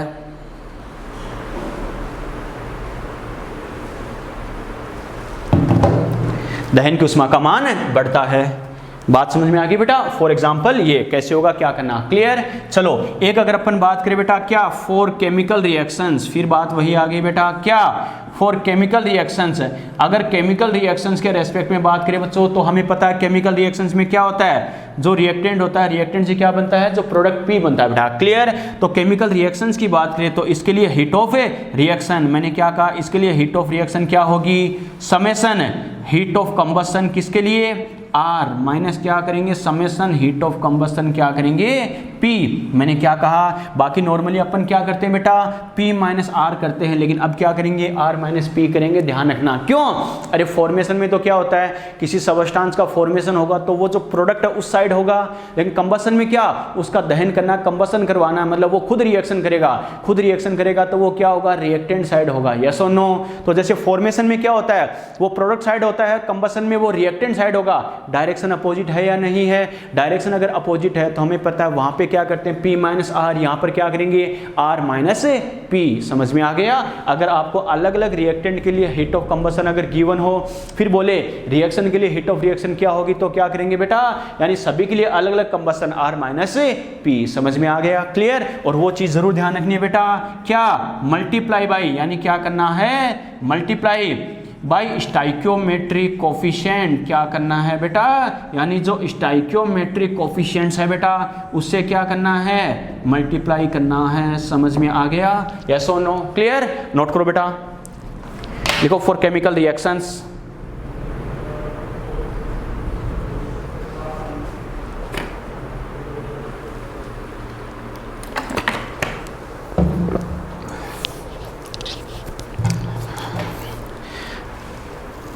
चलो बेटा बच्चों देखो इसने क्या कहा है, देखो भाग्य कुमकुम ने क्या बोला है, सर अगर कार्बन हाइड्रोजन दोनों ही इक्वल है बट उनके साथ ग्रुप अलग अलग है तो किसका हीट ऑफ कंबस्शन ज्यादा होगा। बेटा मैंने क्या कहा, हाइड्रोजन और कार्बन दोनों में से कम एक में डिफरेंस जरूर देगा। अगर ऐसा होगा, ऐसा होता तो जरूर एग्जाम्पल लिखाता मैं भी। बात समझ में आई क्या आपको? क्या या तो क्या करेगा बेटा, हीट ऑफ कंबस्शन की वैल्यू के अकॉर्डिंग हिंट दे देगा, या फिर क्या, कार्बन हाइड्रोजन के नंबर ऑफ एटम के रेस्पेक्ट में देगा। दोनों इक्वल वाली कंडीशन नहीं देगा बेटा, ठीक है, ध्यान रखना।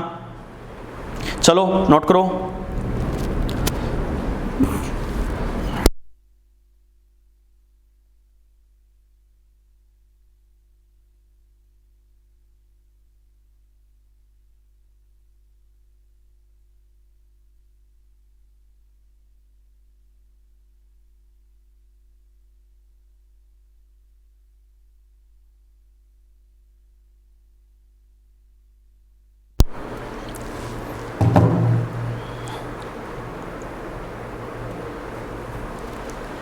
कलिए बेटा।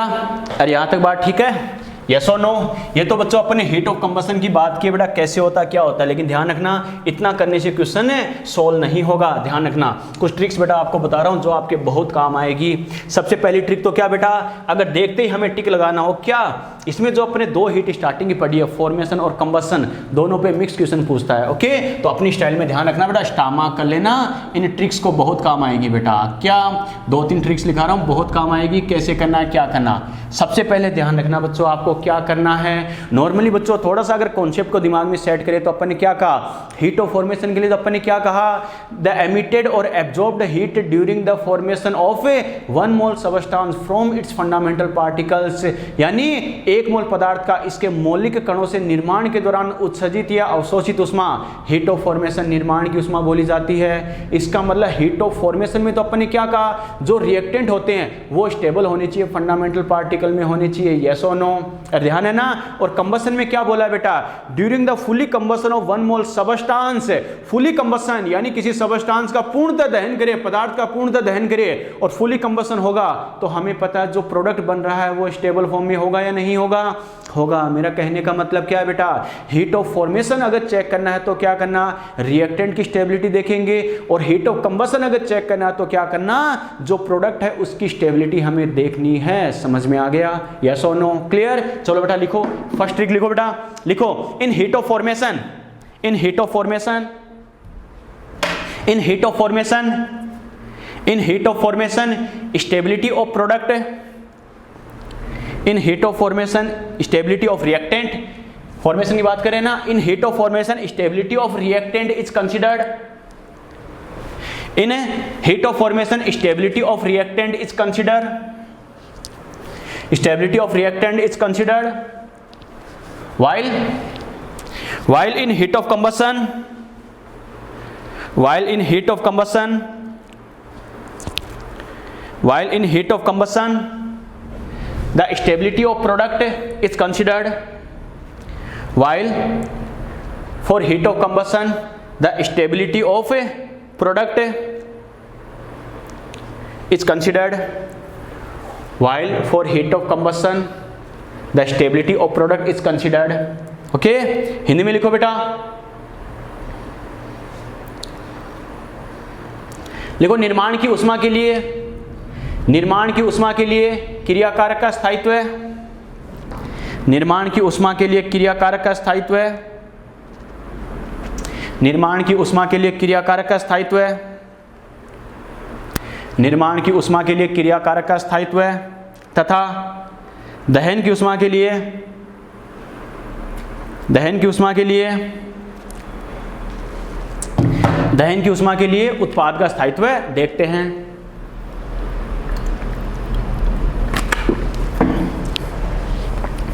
मैंने क्या कहा बेटा, अगर हीट ऑफ फॉर्मेशन की बात करें तो क्या करना है बच्चों, रिएक्टेंट क्रियाकारक की स्टेबिलिटी देखनी है, और अगर हीट ऑफ कंबशन की बात करें, दहन की उष्मा की बात करें तो क्या करना है बच्चों, जो प्रोडक्ट है, उत्पाद है, उसका स्थायित्व देखना है। आ गया समझ में। चलो मेरे साथ साथ कुछ एग्जांपल्स लिखो बेटा, फिर अपन बात करते हैं कैसे करना, क्या करना, कौन से प्रोसेस को अपन क्या बोल सकते हैं, हीट ऑफ फॉर्मेशन या कंबशन बोल सकते हैं, किसको नहीं बोल सकते। ओके, मेरे साथ साथ एग्जाम्पल्स लिखो बेटा, फिर देखते हैं कैसे करना है, क्या करना। जैसे मान low carbon solid plus half O2 gas, इसकी रिएक्शन से बन रहा है जैसे CO gas.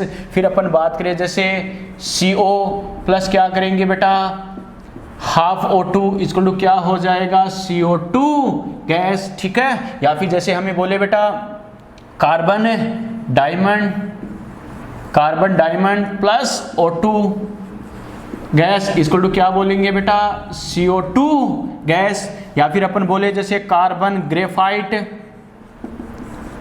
Carbon graphite plus O2 gas equal to अपन बोले बेटा CO2 गैस। या फिर मैं बोलूँ जैसे H2 gas plus half O2 gas equal to मैं बोलूँ बेटा H2O गैस। या फिर जैसे मैं बोलूँ H2 gas plus half O2 gas equal to मैं बोलूँ बेटा H2O लिक्विड। क्लियर। अब देखो बेटा कई सारे प्रोसेस हमें दे रखे हैं, देखते हैं, आपसे पूछा जाएगा किसकी हीट को हीट ऑफ फॉर्मेशन या कंबशन बोल सकते हैं, किसको नहीं बोल सकते। ओके, समझना बेटा। पहले में क्या बन रहा है, CO बन रहा है। अगर मैं हीट ऑफ फॉर्मेशन की बात करूं तो हीट ऑफ फॉर्मेशन में क्या चाहिए, अरे रिएक्टेंट स्टेबल होना चाहिए, एलिमेंटल फॉर्म में होना चाहिए। देखते हैं बच्चों रिएक्टेंट एलिमेंटल फॉर्म में है या नहीं है, carbon solid O2 gas, yes और नो। इसका मतलब मैं इसको हीट ऑफ फॉर्मेशन तो बोल सकता हूं, नहीं बोल सकता हूं, बोल सकता हूं। लेकिन हीट ऑफ कंबशन की बात करूं बेटा, कंबशन में हमें पता जो प्रोडक्ट है बेटा वो स्टेबल होना चाहिए। इसमें CO बन रहा है, स्टेबल है क्या, नहीं बेटा। इसका मतलब इसको अपन हीट ऑफ कंबशन बोल सकते हैं क्या, नहीं बोल सकते। क्लियर। या फिर इसकी बात करूं सेकंड में क्या है बच्चों, CO plus half O2, CO plus half O2 तो हमें पता है बेटा CO, अरे फंडामेंटल पार्टिकल है क्या, नो बेटा, फंडामेंटल पार्टिकल नहीं है। इसका मतलब इस रिएक्शन की हीट को अपन हीट ऑफ फॉर्मेशन बोल सकते हैं क्या, नहीं बोल सकते बेटा। समझ में आ गया। लेकिन हमने क्या कहा, कंबशन में तो किसी का कंबशन करवा सकते हो, ऑक्सीजन से रिएक्शन करवा सकते हो, लेकिन बस जो प्रोडक्ट बन रहा है वो स्टेबल होना चाहिए, जो प्रोडक्ट है वो स्टेबल होना चाहिए। तो हीट ऑफ कंबशन बोल सकते हैं, नहीं बोल सकते। अरे CO2 स्टेबल फॉर्म में है या नहीं है बच्चों। क्लियर। ठीक है। फिर देखते हैं बेटा, देखो थर्ड में देखो क्या दे रखा है, कार्बन डायमंड की फॉर्म में दे रखा है। बच्चे के अगर दिमाग में आए कि सर यहाँ ये कार्बन सॉलिड लिखा है, हमें क्या पता डायमंड की फॉर्म में, ग्रेफाइट की फॉर्म में। कुछ नहीं बोले तो ग्रेफाइट मान के आंसर देना है, क्योंकि मैक्सिमम कार्बन बेटा किसकी फॉर्म में होता है, ग्रेफाइट की ही फॉर्म में होता है। क्लियर? तो ये ध्यान रखना, कुछ नहीं बोले तो क्या करना है, ग्रेफाइट की फॉर्म में करना है। कार्बन डायमंड प्लस O2, देखो बेटा कार्बन डायमंड अरे स्टेबल फॉर्म है क्या, नहीं। अगर ये स्टेबल फॉर्म नहीं है तो इसको हीट ऑफ फॉर्मेशन बोल सकते हैं क्या, नहीं। लेकिन हमें पता है जो CO2 बन रहा है अरे वो तो स्टेबल है ना, इसका मतलब जो प्रोडक्ट है वो स्टेबल होना चाहिए, मतलब इसकी हीट को अपन हीट ऑफ कंबशन बोल सकते हैं, नहीं बोल सकते, बोल सकते हैं। आ गया समझ में? क्लियर? यहां अगर अपन बात करें कार्बन ग्रेफाइट, कार्बन ग्रेफाइट, अरे देखो कार्बन ग्रेफाइट O2 दोनों स्टेबल फॉर्म है या नहीं है, दोनों स्टैंडर्ड फॉर्म है, तो इसका मतलब क्या बोलेंगे, इसको हीट ऑफ फॉर्मेशन बोल सकता हूं, नहीं बोल सकता हूं, बोल सकता हूं।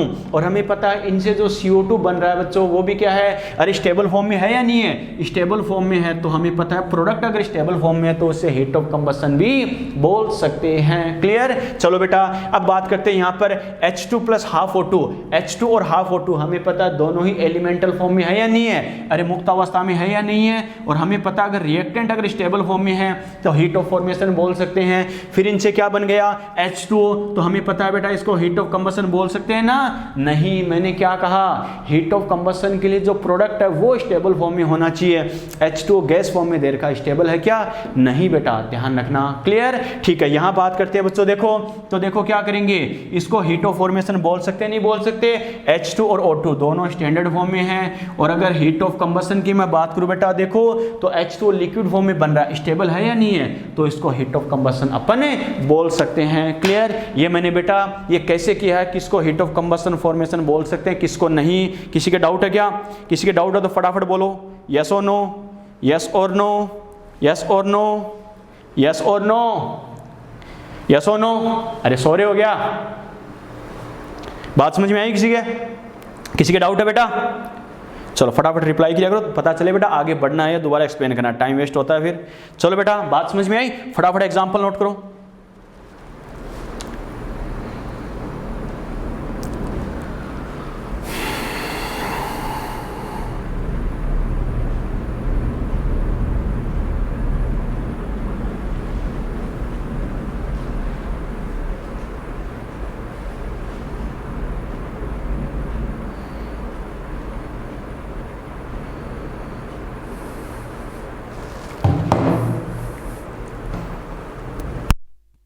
चलो बेटा बात समझ में आ गई। एक ट्रिक बेटा और ध्यान रखना, ये ट्रिक बता रहा हूँ, क्वेश्चन आपको सोल्व करने में बहुत हेल्प करेगी। एक देखो बेटा फॉर्मेशन कंबशन पे क्या घुमा फिरा के बच्चों क्या करेगा, आपसे मिक्स करके क्वेश्चन देगा, इसमें बच्चा कंफ्यूज हो ही जाता है। तो बच्चों ध्यान रखना, अगर आपको दूसरी ट्रिक क्या है बच्चों, देखना अगर आपको क्या करना है, अलग अलग स्पीसीज के लिए हीट ऑफ फॉर्मेशन या हीट ऑफ कंबशन दे रखी है, तो मैंने क्या कहा क्वेश्चन को कैसे सोल्व करना है बेटा, जिसके लिए फॉर्मेशन की हीट बोली है उसके फॉर्मेशन की रिएक्शन लिख देना। कैसे लिखनी है हमने एक एक चीज समझी है। जिसके कंबशन की हीट दे रखी है उसके कंबशन की रिएक्शन लिख दो, और फिर जो हमें पूछा है वो नेट रिएक्शन लिख दो, और ऊपर जो फॉर्मेशन कंबशन की रिएक्शन लिखी थी उनकी हेल्प से नेट रिएक्शन का फॉर्मेशन कर दो, और अपने पास डेल एच की वैल्यू आ जाएगी। मैंने क्या कहा समझ में आ गया। जिसके लिए मान लो आपसे बोले ए के लिए हीट ऑफ कंबशन ये है, तो ए के कंबशन की रिएक्शन लिख दो, यानी उसका क्या करो O2 से रिएक्शन करवा दो, काम खत्म। बी के लिए हीट ऑफ फॉर्मेशन ये है, तो बच्चों क्या करो बी का फॉर्मेशन कर दो, यानी इसे प्रोडक्ट साइड में लिख दो, और इसके जो एलिमेंटल यानी फंडामेंटल पार्टिकल है इनसे इसका फॉर्मेशन कर दो। फिर जो हमें पूछा है ये क्या होगा, तो जो पूछा उसकी रिएक्शन लिख दो, और जो पूछा था उस रिएक्शन का फॉर्मेशन ऊपर वाली रिएक्शन से कैसे कर सकते हैं, जो अपने रूल्स के अकॉर्डिंग, वैसे ही हमारे पास अपना आंसर यानी फाइनल रिएक्शन के लिए डेल एच आ जाएगा। यस और नो, बात समझ में आई। तो मैं क्या कर रहा हूं बेटा, अगर अलग अलग स्पीसीज बोला है मैंने, चाहे एटम हो मॉलिक्यूल हो कुछ भी हो, अलग अलग स्पीसीज डिफरेंट स्पीसीज के लिए अगर हीट ऑफ फॉर्मेशन या हीट ऑफ कंबशन दिया जाए तो क्या करना है बच्चों, यानी जिसके लिए हीट ऑफ फॉर्मेशन दे रखा है उसके लिए हीट ऑफ फॉर्मेशन की रिएक्शन है, एंड जिसके लिए कंबशन दे रखा है उसके लिए हीट ऑफ कंबशन यानी कंबशन की रिएक्शन लिखते हैं। समझ में आ गया, यस और नो, क्लियर। लिखो बेटा स्टेटमेंट लिखो, ट्रिक में सेकंड ट्रिक लिखो बेटा, if heat of formation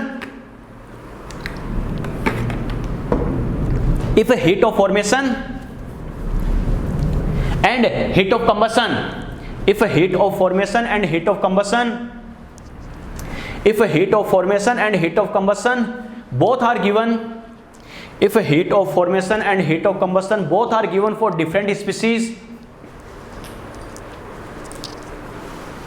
if heat of formation and heat of combustion both are given for different species, then write the chemical reaction, then write the chemical reaction, then write लिखने वाला, then write the chemical reaction of, then write the chemical reaction for formation and combustion for species, then write the chemical reaction for combustion, then write the chemical reaction for formation and combustion for species, comma लगा के लिखो, for which heat of formation and heat of combustion is given, for which heat of formation and heat of combustion is given. Clear? Repeat कर रहा हूँ, सुन लेना. If heat of formation and heat of combustion both are given for different species, then write the chemical reaction for formation and combustion of species for which heat of formation and heat of combustion are given. Clear? लिखो बेटा, लिखो. यदि भिन्न भिन्न species के लिए, हिंदी में लिखो, यदि भिन्न भिन्न स्पीसीज के लिए, यदि भिन्न भिन्न स्पीसीज के लिए, यदि भिन्न भिन्न स्पीसीज के लिए, यदि भिन्न भिन्न स्पीसीज के लिए निर्माण व दहन की ऊष्माएं दी गई हो,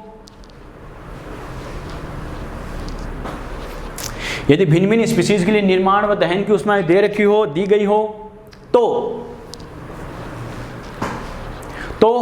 उन स्पीसीज के निर्माण व दहन की अभिक्रिया लिखते हैं, तो उन स्पीसीज के निर्माण व दहन की अभिक्रिया लिखते हैं, तो उन स्पीसीज के निर्माण व दहन की अभिक्रिया लिखते हैं जिनके निर्माण व दहन की ऊष्मा दी गई है, जिनके निर्माण व दहन की ऊष्मा दी गई है. अरे बात समझ में आ गई? जिनके निर्माण व दहन की ऊष्मा दी गई है. लिख लिए? अरे बात समझ में आ गई क्या? क्लियर? चलो बेटा, एक चीज और ध्यान रखना, अगर आपको डायरेक्टली क्या ओनली हीट ऑफ फॉर्मेशन या ओनली हीट ऑफ कंबशन दे रखी है तो आपको इतना घूम फिर के टाइम पास करने की जरूरत नहीं है, सीधा एक ही फॉर्मूले से आंसर आ जाएगा, P माइनस आर या R माइनस पी. क्लियर? क्या कहा बेटा? अगर सभी स्पीसीज मतलब सारे रिएक्टेंट प्रोडक्ट, सभी रिएक्टेंट एंड प्रोडक्ट के लिए अगर आपको ओनली फॉर्मेशन या ओनली कंबशन की हीट दे रखी है तो क्वेश्चन को डायरेक्टली किससे करना है? सीधा P माइनस आर या R माइनस पी से करना है. बच्चा कहेगा सर कैसे? अगर हमें डाटा फॉर्मेशन के टर्म में दे रखा है तो फॉर्मेशन में तो क्या लिखते हैं बेटा? अरे डेल एच क्या होता है हमें पता, फॉर्मेशन में तो क्या लिखेंगे? डेल एच हमें पता है बेटा क्या करना है? HP minus H are. Yes और नो? और कंबशन में क्या करेंगे बेटा? हमें पता है HR माइनस HP. यस और नो? अरे बात समझ में आ गई क्या? क्लियर? लिखो बेटा, नेक्स्ट ट्री लिखो. if only heat of formation, if only heat of formation or heat of combustion are given, if only heat of formation, if only heat of formation or heat of combustion are given for all reactants and products, if only heat of formation or heat of combustion are given, if only heat of formation or heat of combustion are given for all reactants and products, for all reactants and products, for all reactants and products, then solve the question, then solve the question by del H equal to HP minus H R या HR minus HP. अगर formation की बात करें बेटा तो ये काम में लेंगे और कंबशन की बात करें तो सीधी सी बात है ये काम में लेना है. ध्यान है ना? क्लियर? लिखो बेटा, यदि हिंदी में लिखो, यदि सभी क्रियाकारकों व उत्पादों के लिए, यदि सभी क्रियाकारकों व उत्पादों के लिए, यदि सभी क्रियाकारकों व उत्पादों के लिए, यदि सभी क्रियाकारकों व उत्पादों के लिए केवल निर्माण, यदि सभी क्रियाकारकों व उत्पादों के लिए केवल निर्माण या केवल दहन की ऊष्मा दी गई हो, यदि सभी क्रियाकारकों व उत्पादों के लिए केवल निर्माण या केवल दहन की ऊष्मा दी गई हो तो क्वेश्चन को, सवाल को, प्रश्न को डेल एच बराबर HP माइनस एच आर या डेल एच बराबर HR माइनस HP द्वारा सोल्व करते हैं,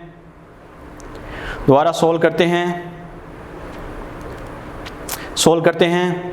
और यहाँ तक बात समझ में आ गई बेटा, यस और नो। तो ये अपने बात किए बच्चों, क्या अपने जब स्टार्ट किया था बेटा, क्या heat of formation first type, उसके क्वेश्चन हमें कैसे पूछ सकता है, कैसे करना है, हीट ऑफ फॉर्मेशन के क्वेश्चन कर लेना, ओके। हीट ऑफ कंबशन के अभी मत करना, नेक्स्ट लेक्चर में इसके क्वेश्चन डिस्कस करेंगे, क्लियर, ठीक है। आज जो हमने पढ़ा बेटा ये बताओ, यहाँ तक कोई डाउट है क्या? और यहाँ तक कोई डाउट है फटाफट बोलो, फिर क्लास खत्म करते हैं।